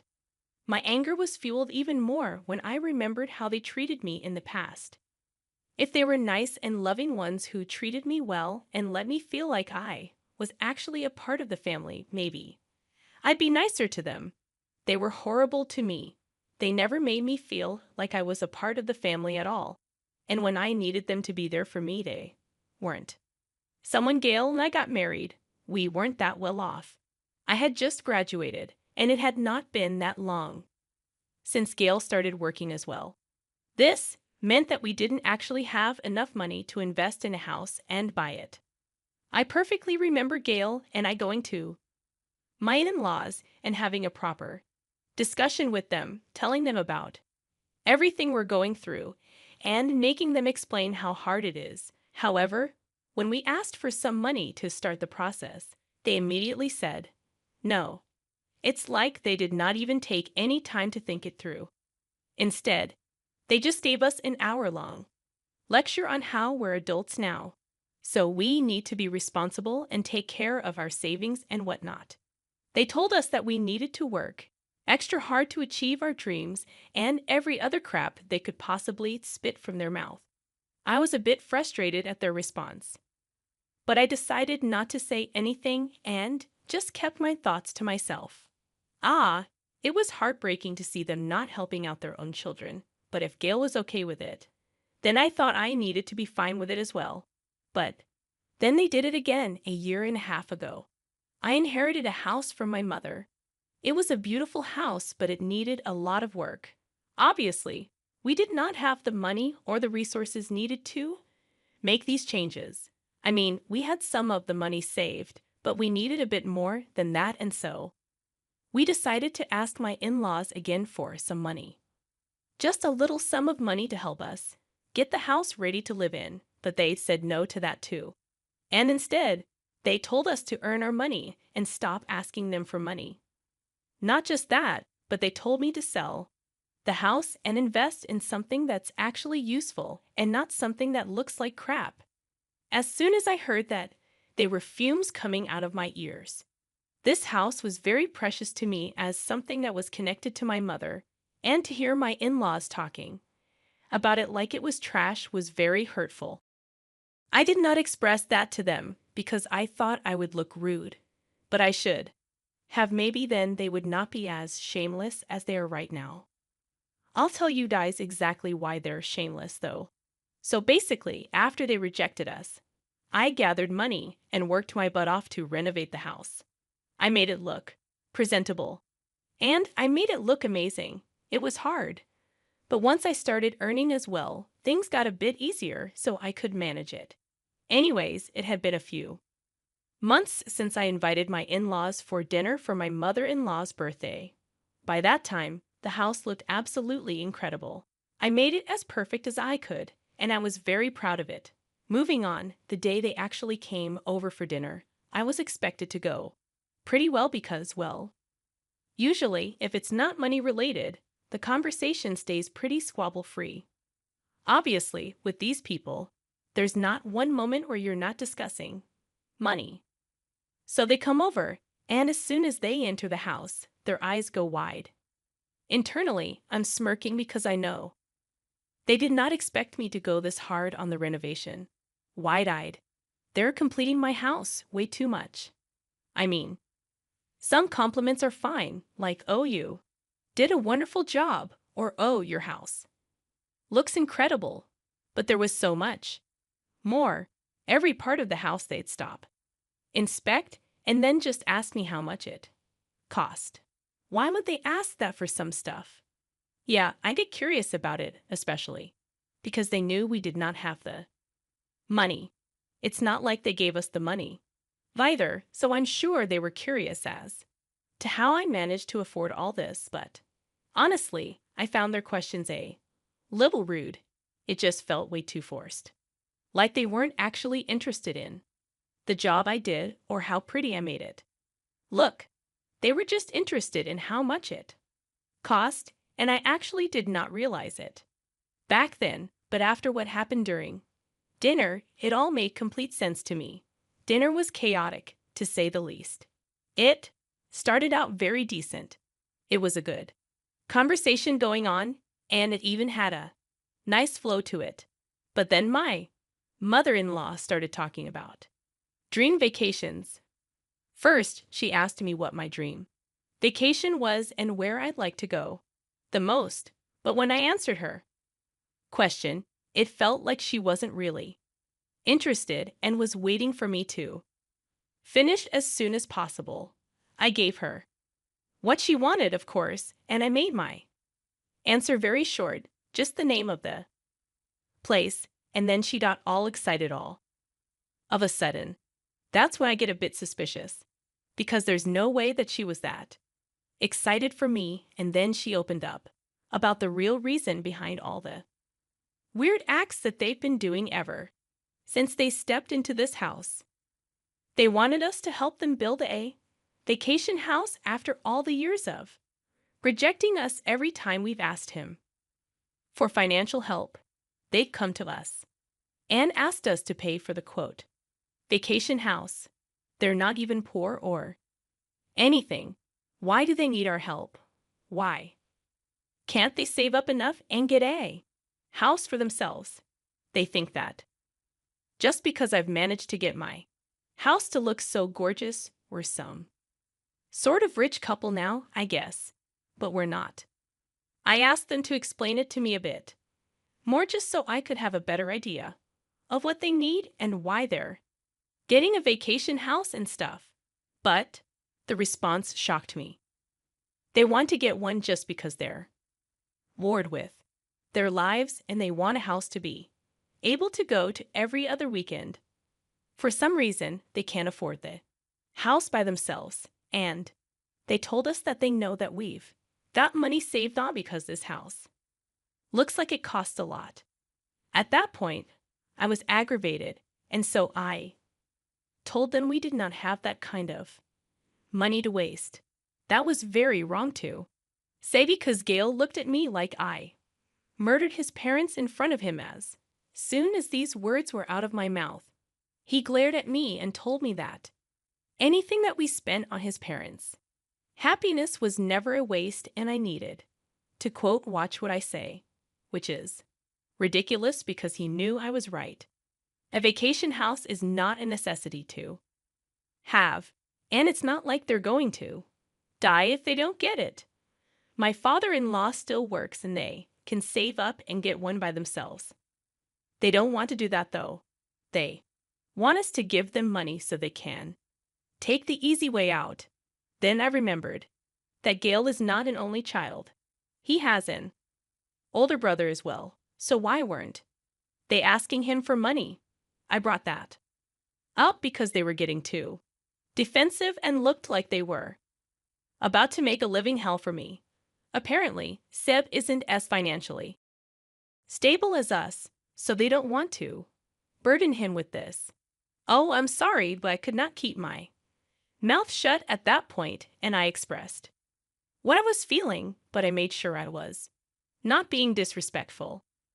Seb was earning as much as we were. He just had children to take care of, so most of its expenses were going towards that. However, I wanted to try it for kids as well. And if we kept giving my in-laws money, how would I save enough to take care of my children? The counter argument we received was that we don't have children right now, which means we've got more money to spare than Seb and his family. And then they started emotionally blackmailing Gail because they knew that they would not be able to get through to me. They started talking about how they were lonely and bored because both their sons had started their own families, which is why a vacation would benefit them really. Well, Gale fell into the trap because why? Wouldn't he? As soon as his parents get a little bit emotional, he does everything that's asked of him. I knew I could not give him in, but I didn't want my in-laws to know they've won us over. How I kept saying that the arguments were progressively getting worse and unstoppable. Well, this is the consequence of that. A week ago, Gail and I had one of our biggest fights. We've never fought this hard before, and it was actually a bit weird how aggressive he was. Obviously, there was no physical aggression. He wasn't raising his hand to me or anything, but his words hit much harder. He basically told me that $100,000 he's planning to give to his parents is not just mine, so he can do whatever he wants with it. He thinks that he was being nice by asking for my opinion and my permission before taking action on his own. But he doesn't need to do that anymore. The fight got worse when he actually gave the money to his parents, and he returned home from work one day and did not even bother mentioning anything to me. It wasn't until my mother-in-law called me to tell me that she got the money that I found out that he gave it away. I was enraged, obviously. We had not discussed giving the money away, and he knew I was not okay with the fact.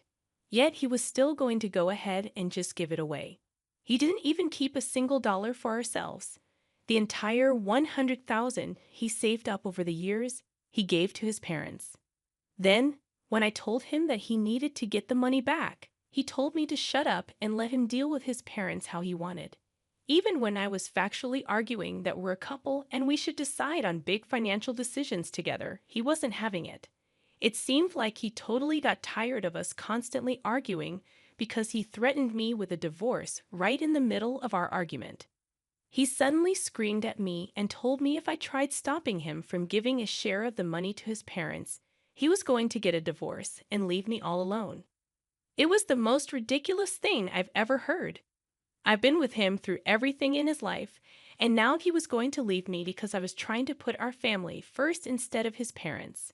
At that point, all I could ask him was if he did not care about what I wanted and how I wanted to build our life together, have children, and live a happy life.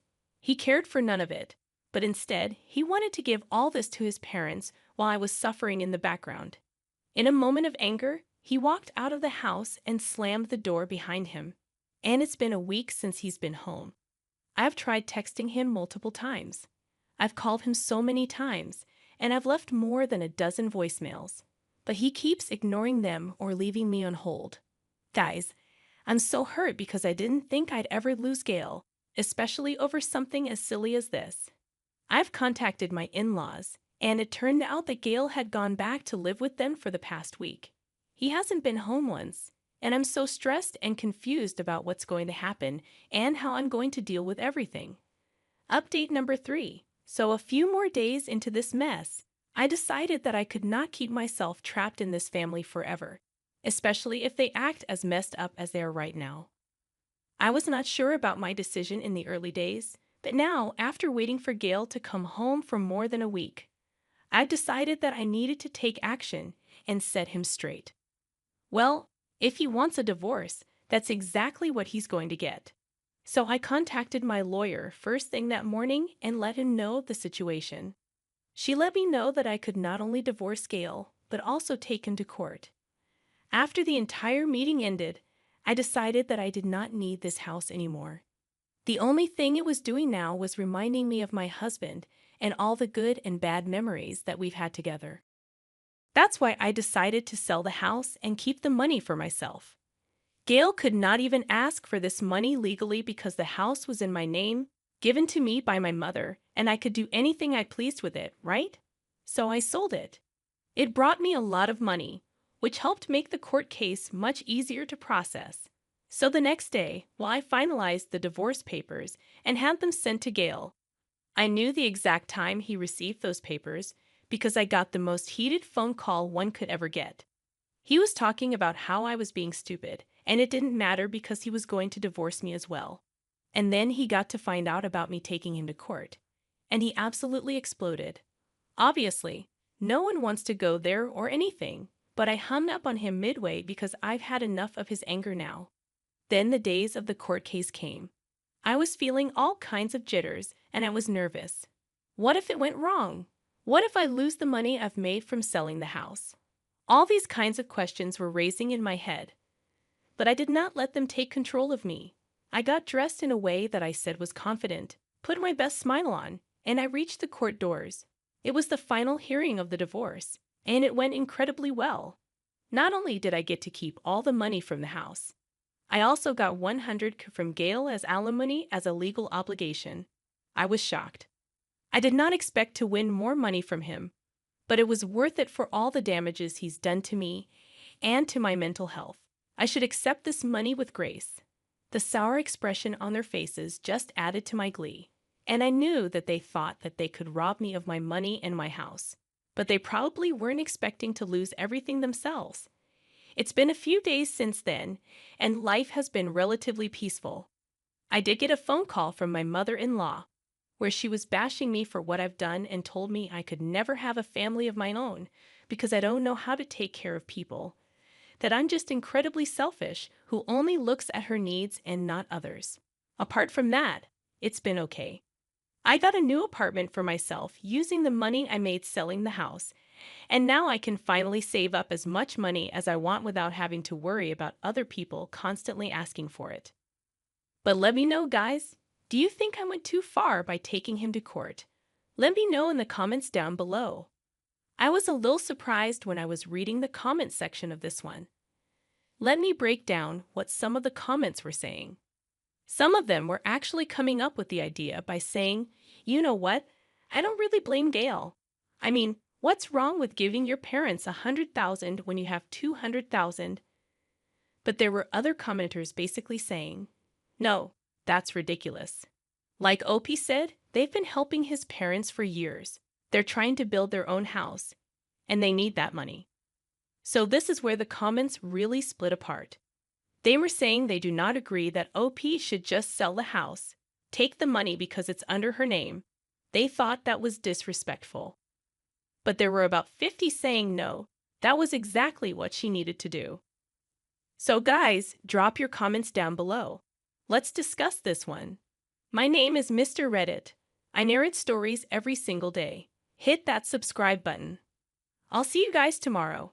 And remember, it's cool to be kind. See ya. Thank you.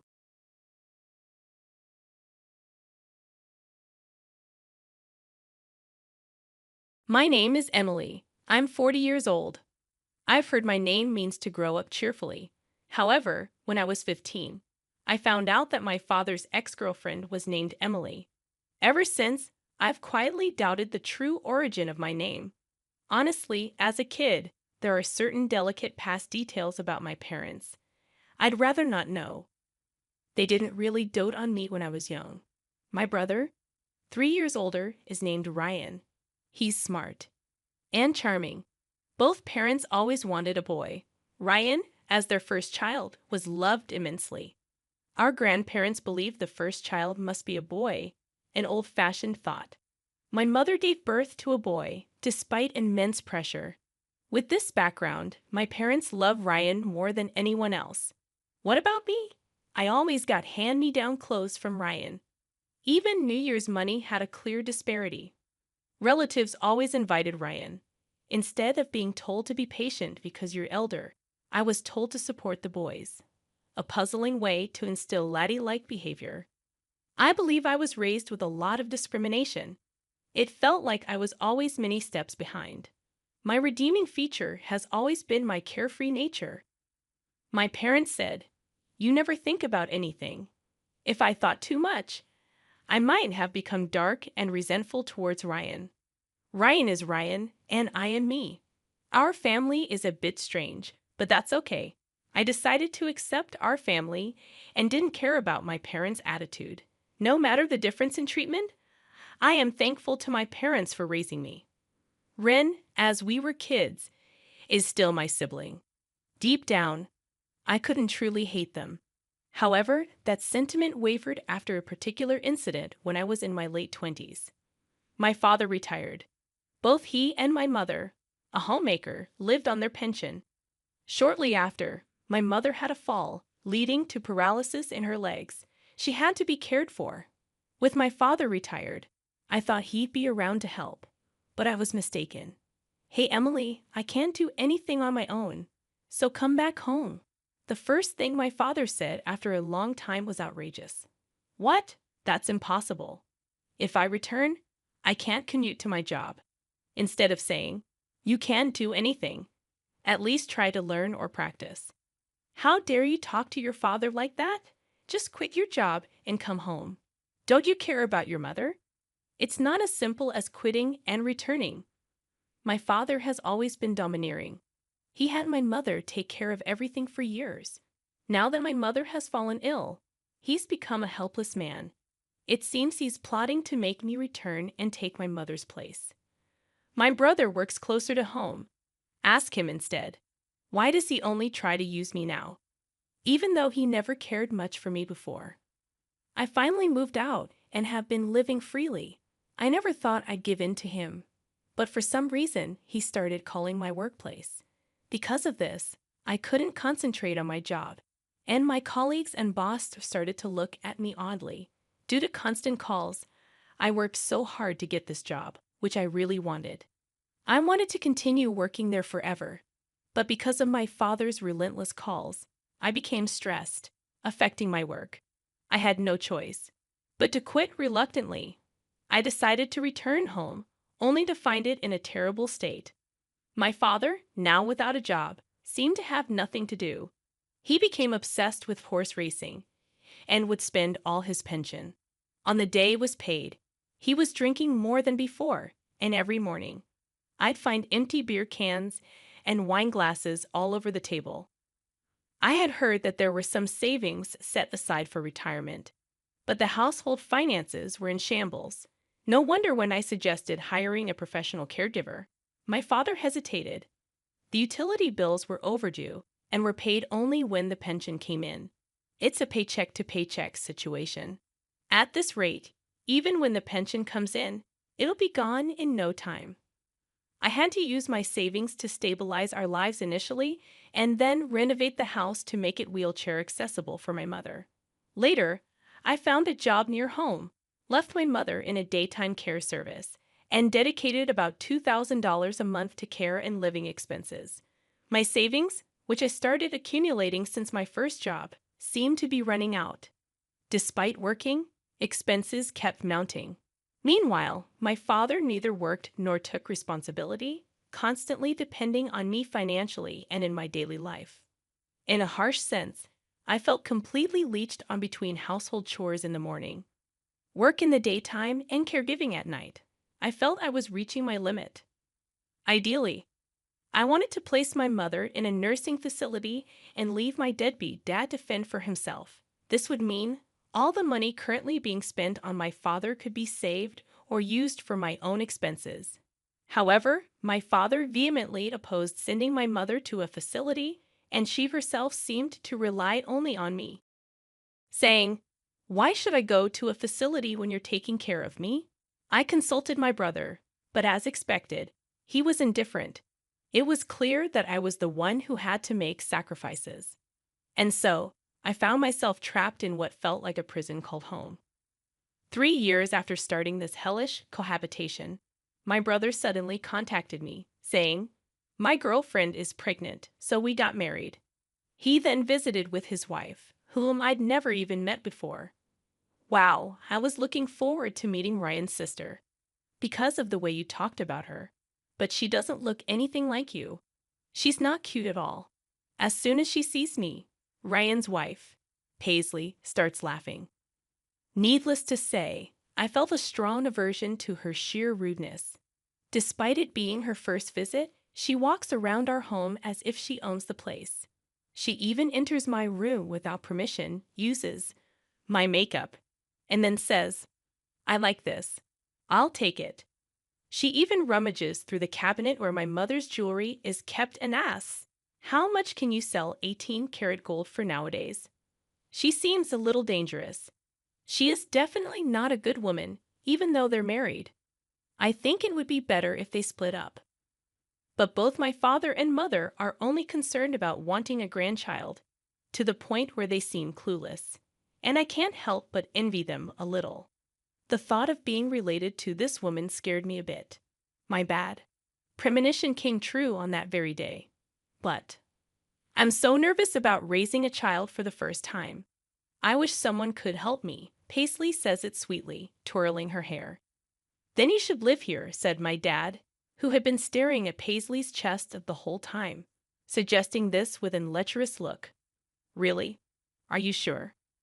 Of course, as my parents, brother, and wife are getting excited about living together. I couldn't help but ask. What will we do about the lack of rooms? You can move out. What? My father's words astounded me. That's a good idea. You should hurry up and leave. Can you move out soon? It might sound self-praising, but I believe I've been very dutiful to my parents, yet they're so quick to turn their backs on me. Hold on, I can't just be thrown out like this. I've been paying for Mom's caregiving, and I don't even have the money to move. What about Mom's care? I'll give you the money for caregiving or whatever. Thanks to working at a major company, not some small local business like you, I'm not struggling for money. All right, Emily, go to your room and pack up your things. Move out by today. He patted me on the back as if to usher me toward my room. He looked pleased, as if he had found a quality new host to leech off. Move out by today, he says, but it's snowing outside. I don't have any money.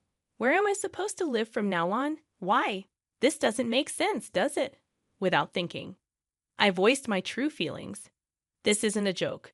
You're so naive, Emily. Listen, I won't say it twice. We're moving in because I'm having a child. The Aiden should leave. Taking aback, I instinctively looked at my parents, even at my mother, whom I had desperately cared for all these years. I wanted to be with my grandson. Just accept it, she said, smiling as if guiding me to acceptance. Saying so, he hastily packed up my room's belongings into a bag. At least wait a few days, until I find a place to live. But they forcibly dragged me by the arm and threw me out of the house. No matter how many times I rang the doorbell, they ignored me. Tossed around by my parents and finally by my brother, my life isn't their toy. Even when I was treated coldly as a child, I always smiled.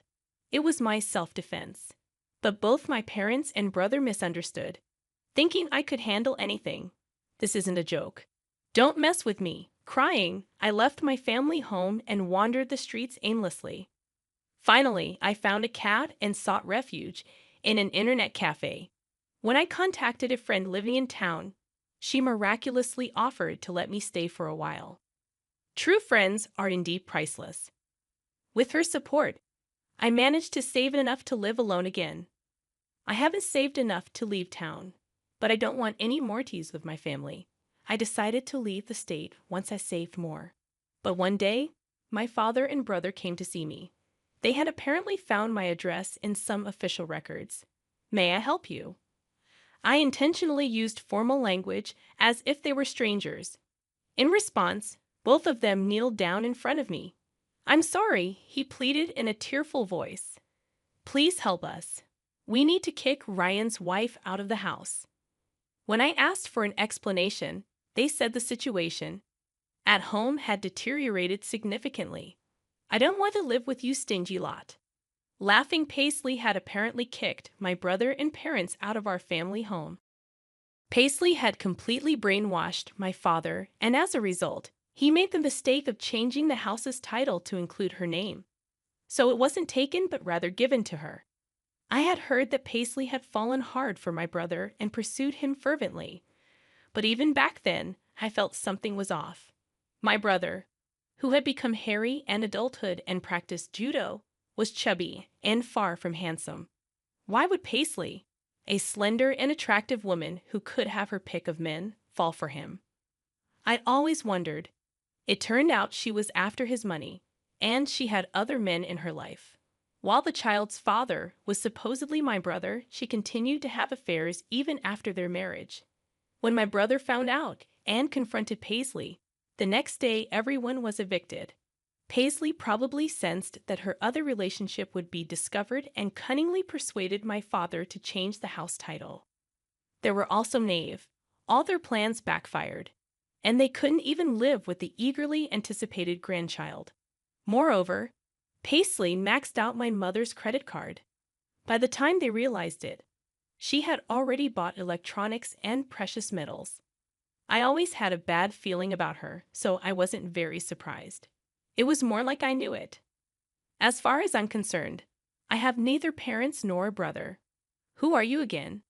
At that moment, the faces of my father and brother went pale. Are you going to abandon us too? Your mother can't even get in a wheelchair now. She's bitten. Don't you feel sorry for her after she was kicked out? He shouted. It was you who wanted to be with your grandchild and kicked me out. Mom told me to give up, so I gave up on being part of your family. Isn't it your fault, Dad, for changing the house title? My father was silently grinding his teeth. Wait, Emily. We are family. Let's help each other. My brother extended his hand, but I brushed it off. You ignored my calls when I repeatedly asked for help during Mom's care, and now you're saying this. Well, that's my brother hesitated, looking guilty. My father shouted in his place. Forget about Rian. Don't you have any gratitude for your parents? Have you forgotten all we did for you, you ungrateful child? Hearing this, I lost my temper, glaring at them with fury. I appreciated what you did for me. Me, which is why I quit the job I loved and returned home. I even spent money and renovated the house to make it comfortable. I put up with so much, yet because of your selfishness, I was kicked out. Do you really expect me to just say thank you? We apologized for that, didn't we? Oh, so apologizing makes everything okay. Well, then I'm sorry too for leaving you guys behind. I apologize. But I won't help since I apologized. You have to forgive me, right? How can you be so cheeky even as a daughter? As my father lunged at me, I quickly defended myself using the self-defense techniques I learned at school. Ouch! He cried out in pain and curled up on the spot. My brother just stared at me, stunned, not even caring about our father. I took the purifying salt that was by the entrance and threw it forcefully at both of them. I wish it would get into their eyes as they screamed and covered their faces. Stop showing me those greedy faces and get out. Saying this, I scattered the salt and kicked them out. People passing by noticed the commotion and stared. Normally, I would have felt embarrassed, but I was too angry to care. Wait, please. We can surely understand each other if we talk it out. We're blood related. Sorry. But I think you guys, my blood relatives, are the ones I can't understand the most. There's not a single decent person among you. The only sane one is me. Please never come near me again. Before they could open their eyes, I managed to distance myself from them. I kept throwing salt and yelling without any hesitation. Listen, I'll say this one last time. Never ever approach me again. I consider all of my family dead.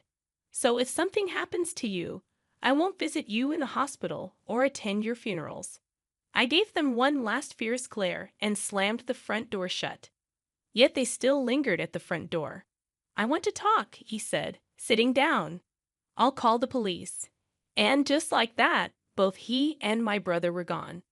After that, I received several letters from my father. It seems that my parents took refuge at my mother's younger sister's place. The letters were pitiful, begging for help. But from my perspective, I felt sorry for the aunt who suddenly had to accommodate the elderly couple. In the third letter, it was mentioned that my father was pushing the caregiving responsibilities onto my aunt. This led to a fight with her husband, resulting in them being kicked out. Now they are renting a cheap apartment and are back to fighting with my brother's wife. They aim to reclaim the family home. They probably can't afford to hire a lawyer. Considering they changed the property title themselves, they probably don't stand a chance. My brother, still separated but not divorced from his wife, had an affair. He became the cheating husband. The woman he was involved with is a friend of his wife's. It seems like a trap, but there's no evidence. Consequently, the divorce discussions are at a standstill. My brother claims his wife's affair ruined the family and is demanding compensation. His wife argues that there's no evidence I cheated while raising our child, but my husband did. She seems to be asking for hefty compensation, property division, and child support. Since neither of their affairs can be proven, the divorce discussions are going nowhere. As for me, I met a man at one of my jobs, and we got married. It was a workplace romance, so we were wary of being seen dating in public. Instead, we rented apartments near each other. We spent most of our days at one or the other's place, essentially living together. Then one day, "Oh, this actress is getting married. Should we?" That casual proposal, as if we were just heading to a convenience store, remains a fond memory. We're both down to earth, not into grand gestures. I'm glad he didn't attempt a big surprise. Given that I'm not the type to react much, it might have felt awkward for him. But life is full of surprises. 2 years after getting married, I found out I was pregnant with triplets. Having had no experience with kids, even those lacking siblings, it was overwhelming. Taking care of one would be hard enough, let alone three.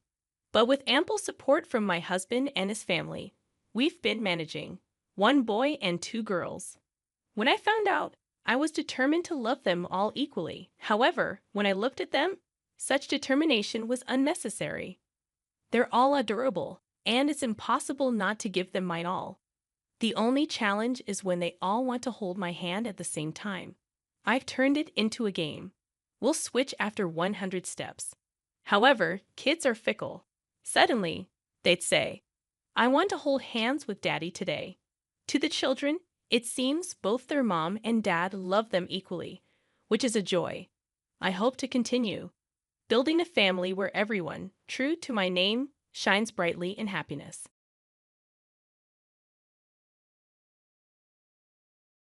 I will never forget what my father told me when I announced my engagement. He took me to the side and said, "Zoe, are you sure about marrying this man, Peter? I know you're in love with him, but I don't think he's a good match for you." "Why are you saying this, Dad? He loves me and respects me. I don't care if he's not as well off as us. I know that, Zoe. You know, I built my riches from nothing. I would never disrespect the person who does not belong to my economic class. But Peter is a very sketchy man, and his mother is no different." "What do you mean, Dad? I don't understand." "Call it a father's instinct, so. This man doesn't love you. Yes, he showers you with affection, but always talks about how rich you are. I heard him flexing to his friends that he bagged the rich brat." Julia just laughed with him and agreed. "You must be mistaken, Dad. Peter would never say those things about me. Julia also loves me a lot. I'm sure she would scold Peter if he tried to joke like that. Sometimes I wish I had listened to my father. He didn't know what he was talking about. I was a stupid girl in love. My mother passed away 2 years before I got married. My dad was sick and wasn't long for this world. I was desperate to hold on to something that would give me the will to live. Peter and Julia became those people. My dad was a rich man. He made a series of good investments that made him very financially well off. I worked hard at my job and got a moderate salary as well. All in all, we were pretty comfortable in life. My husband Peter and his mom Julia weren't that well off. Yes, Peter did earn more than me, but he came from a very humble background. His field wasn't good enough to make him a millionaire. Peter did hold some resentment towards it. He and Julia liked sophisticated and expensive things. He often complained about not having enough money. I was always glad to help them out with the little allowance my dad gave me. I even let Peter and Julia move into my house after marriage, but neither Peter nor Julia were happy with my house. They said, "It's such a shame that you live in a small house. Your dad literally lives in a mansion. How come you bought such a small townhouse?" "I don't earn a lot, Peter. Dad lives in a mansion because he has lots of money. I'm a simple office employee earning a moderate salary. This house was difficult for me to buy as well. Dad helped me out with the down payment." "Well, if he helped you out, he should have got you a better place. I'm sure your mom had left him something to give you when you became older. I'm not entitled to anything, Julia. Whatever my mom left behind is my dad's now. She died suddenly, so there was no will. I don't mind if I don't get anything. I'm happy with the way things are. That's a ridiculous thing to say, Zoe. I sure would have loved to inherit a lot of money. You know what? Your dad should trade houses with us. He lives alone, so he doesn't need the space anyway, right, Mom? Yeah, Peter's right, so. You can ask. Absolutely not. That house is my dad's, and he deserves to live comfortably as long as he is alive. Well, he will be alive for long now that he's sick. We can wait and compromise for a few years and see what happens. Ultimately, everything will be yours after your dad dies. You will have plenty of money to buy a big house and more.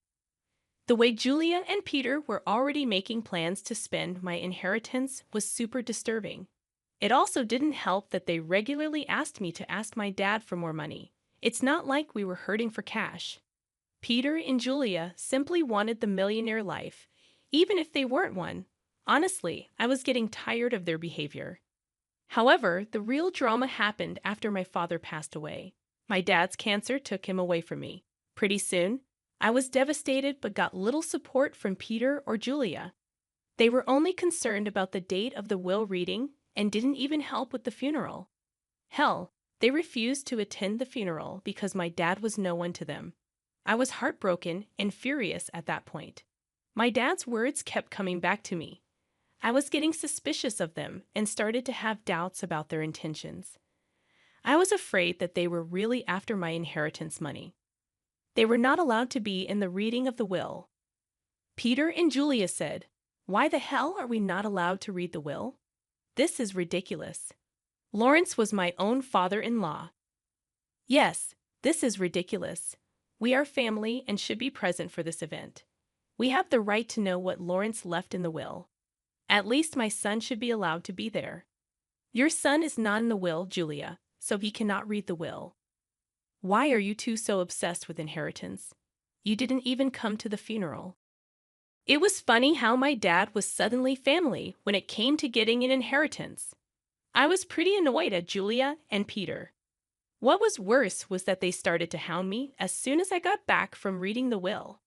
They were not allowed to see the will. I had a hard time dealing with the grief of losing my father, but I got no words of support or sympathy from them. They simply wanted to know about my inheritance. Julia asked me, "So we have been wondering about something for a while now. How much inheritance did you receive from your parents? You must have got a lot of money. How much money did you get?" My parents unfortunately didn't leave me any money in my inheritance, so I received 0. What? You didn't get any money? But your parents were rich. They should have left you something. I don't believe that you didn't get any money. I'm sure you are lying to us all. There is no way your parents didn't leave you a single penny. No, Peter. There was no money in my inheritance. The will didn't even mention me getting any kind of money. You can check my bank balance in a few days and find out. But what about their riches? Who will get those? You are their only child. I don't know about that, Julia. The lawyer just told me that I didn't get any money. It's fine by me. It was my parents' money, and it's up to them who they would give it to. That is ridiculous. You need to fight for the money. It should be yours. There is no money, Peter. They didn't have much money in the end. Whatever was left was given to charity. They have been planning this for a while now. Julia and Peter looked very pissed by what I said. I had no idea why they were being this weird about my inheritance. I almost told them the full details, but something stopped me from doing it. There was this creeping doubt in my mind that my husband and mother-in-law were up to something. I waited for them to digest the news. When Julia and Peter kept pressuring me for more information, I put my foot down. I told them firmly that I didn't get any money and even offered to show them my account in a few days. Well, a month passed, and nothing showed up. In the meantime, Peter grew very restless and stopped being affectionate with me. He was always checking my account and constantly hounding me for information on my inheritance. I was starting to see where this was going. Finally, one day, I decided to put an end to it. I showed them my bank statements and said, "See, I told you that I didn't receive anything. I'm not hiding any secret inheritance money from you. Do you believe me now?" Wow, our years of hard work just went down the drain then. So his parents weren't rich, and she didn't even get $100 in the will. This is ridiculous. I can't believe this. I can't believe this either, Mom. I stayed in this marriage for nothing. I married Zoe for nothing. It was all a waste of time. What the hell does that mean, Peter? Why are you talking like this? Why do you think he's saying these things, Zoe? Who the hell would marry you without thinking about the money? My son simply married you so that we can bank on your inheritance. Now I see that you didn't even get a penny. I can't believe I wasted 5 freaking years on a useless girl like her. I could have done so much better. I was stunned to hear them speak that way about me. I could finally tell that Peter married me for money. My parents were right about him and his mom. They were freaking gold diggers. I was so freaking done with my husband and mother-in-law. I was breaking inside, but what they said next turned me into stone. Julia looked at Peter solemnly and said, "What is done, Peter. But now it's time for you to divorce Zoe. There is no reason why you should stay with her anymore. You will have time to find a new rich wife. This time, we will make sure she actually has some money to her name." Are you freaking kidding me, Julia? You are asking Peter to divorce me over money. Peter, are you going to listen to her? Of course, I would listen to her, Zoe. I married you so that I and my mom could have a comfortable life. We grew up poor, and I didn't even go to college. I had no way of earning a lot of money. So, you pretended to love me and then tricked me into marrying you. You thought that my parents would give me lots of money that I would readily share with you. Yes, that's what I thought. It was the only way I could give my mom the life she wanted. But now I see that my efforts were in vain. Mom's right. I need to divorce you and keep looking. I was stunned by what Peter said. He said those things so nonchalantly that I started to question my own sanity. Julia and Peter went on to express their frustration at my marriage and myself. I didn't hear a word after a while. I was too busy coming to terms with what they just threw at me. Their total lack of reaction and Peter's sudden shift in behavior were both depressing and angering to me. After a point, I was so mad that I wanted to scream and throw things. However, I didn't do any of that. I calmly said, "Okay then, Peter.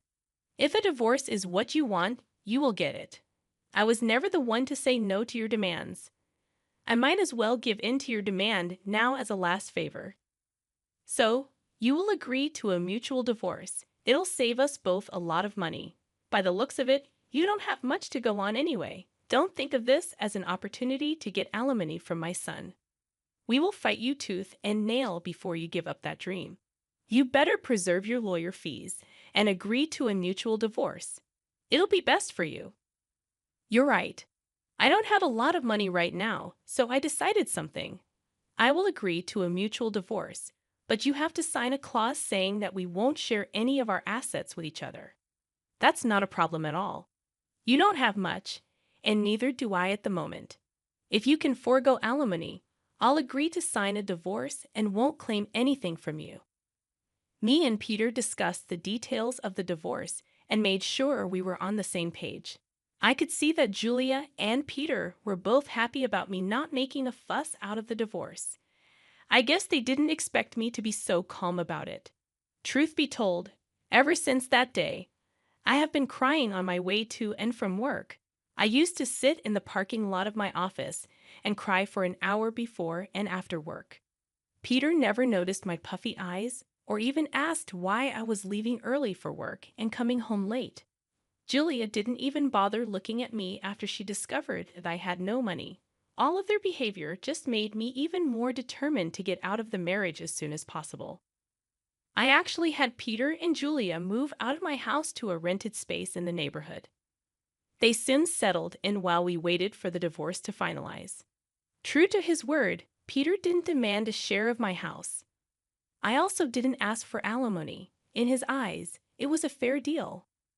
Well, he had no idea just how far I made things out to be. He came to know about it on the day our divorce was finalized.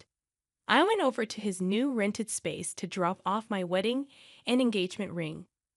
So, I just wanted to return these to you since the marriage only brought bad times in my life. I don't want to have any memory of it. Are you sure you want to return it? I mean, you might need the money after all. It's so funny, you know so. You must have laughed at our poverty before. Look where you are now. My son is being generous and giving you the rings. You might need to sell them when your stupid job doesn't pay enough. We want Mr. Rings. They're cheap ones anyway. What would I need to sell the rings for, money, Julia? You don't have to be embarrassed. So we already know how your parents didn't leave you anything. I guess they lost everything due to poor financial decisions, leaving their daughter destitute. At that point, I laughed very loudly in her face. Julia looked confused, and so did Peter. I could tell that Peter was somewhat annoyed by his mother's behavior, and he was also surprised at my laughter. Julia said, "Why the hell are you laughing, Zoe? Did I say something funny?" "It's freaking funny how you think I'm destitute, Julia. It's also funny that you think my parents lost all their fortune." "Well, of course, you're destitute. Your parents didn't even leave you a penny. They surely messed up and ruined your life by not leaving you an inheritance." "I never said that I didn't get an inheritance, Julia. I simply told you that I didn't get any money. My parents did, in fact, leave me plenty of inheritance." "What the hell does that mean? You have an inheritance." I'm so confused. "My parents could see you and Julia for the little gold diggers you two are. So they made a secret clause in their will. It said that I would receive no monetary inheritance. Instead, I was given this entire neighborhood as my inheritance." "What? You own this neighborhood now. How is that possible?" "We would have known about your inheritance if this was true. We even signed the lease with an estate manager who didn't tell us the name of the owner. My parents wanted me to wait for a year before I got my inheritance. They wanted me to test you too and see if you are really with me for money or love. Well, of course, you failed the test, and now you won't get anything from me. Also, the estate manager was appointed by my parents to take care of the property before I inherited it. They were smart people, you know." "That is impossible. I don't believe a word you're saying. You're just embarrassed because you don't have money anymore." "Oh, really, Peter? Is that what you and your mother have concluded from this? Well, why don't you call your landlord and find out from him? Don't worry, we would do that. Then everyone will see just what a big liar you are." Julia and Peter called their landlord and asked about what I said. Since their landlord was the estate manager, he told them everything. Julia and Peter were stunned. They looked really panicked. After cutting the call, they said, "You lied to us. You tricked us into thinking that you don't have anything, but you own the entire housing society now. How dare you trick us so? You wanted all your riches to yourself, so you tricked Peter into divorcing you and made him sign papers that he wouldn't claim anything from you." I laughed at their audacity to turn this one on me. It was finally dawning on them that they had messed up royally, and now it was time for some sweet karma. I said, "It's funny you accused me of tricking you too, Peter. You tricked me into marrying you by telling me that you love me. Julia, you helped your son in this plan, and you were the one to tell him to divorce me. If anyone here was being a scammer, it was you two. As for my inheritance, you asked me how much money I got, and I answered truthfully. This was all a misunderstanding. So, what happened is in the past. Why don't we just try again in the new light? We did spend 4 years together. It would be a shame to throw it away. So now you want me back in your life. Funny how you were desperate to start afresh with a new girl. I hear that you are already seeing someone rich. Don't worry, I'll inform her about what a snake you are." Peter and Julia started to beg me not to mess up this new relationship. Peter told me that since I wasn't ready to give him another chance, I shouldn't mess up his future. I told him to freak off. Also, I informed them that I will kick them out once the property is transferred to my name. They panicked at that and started to beg me even more. In the weeks that followed, Julia and Peter showed up at my house to beg me to forgive them. Peter and Julia already have an eviction on their record, so it is unlikely anyone would give them rent. The only reason they were staying on my property was that I asked the estate manager to allow it. I also called Peter's new victim and told her everything. She was horrified by what Peter and Julia did and broke up with him instantly. She even showed me the texts. After this fiasco, Peter and Julia beat down my daughter, called me names. I promptly called the police and had them off my property. After I got my inheritance in my name, I kicked them out very swiftly. They didn't expect me to go through with the threat. They did show up on my property again, and the police were called. The cops gave them a stern warning, and I filed for a restraining order. Turns out the entire town knew about what happened. They were essentially disowned by friends and had to leave the city to start afresh. Meanwhile, I'm enjoying my new wealth and am finally free from gold-digging leeches.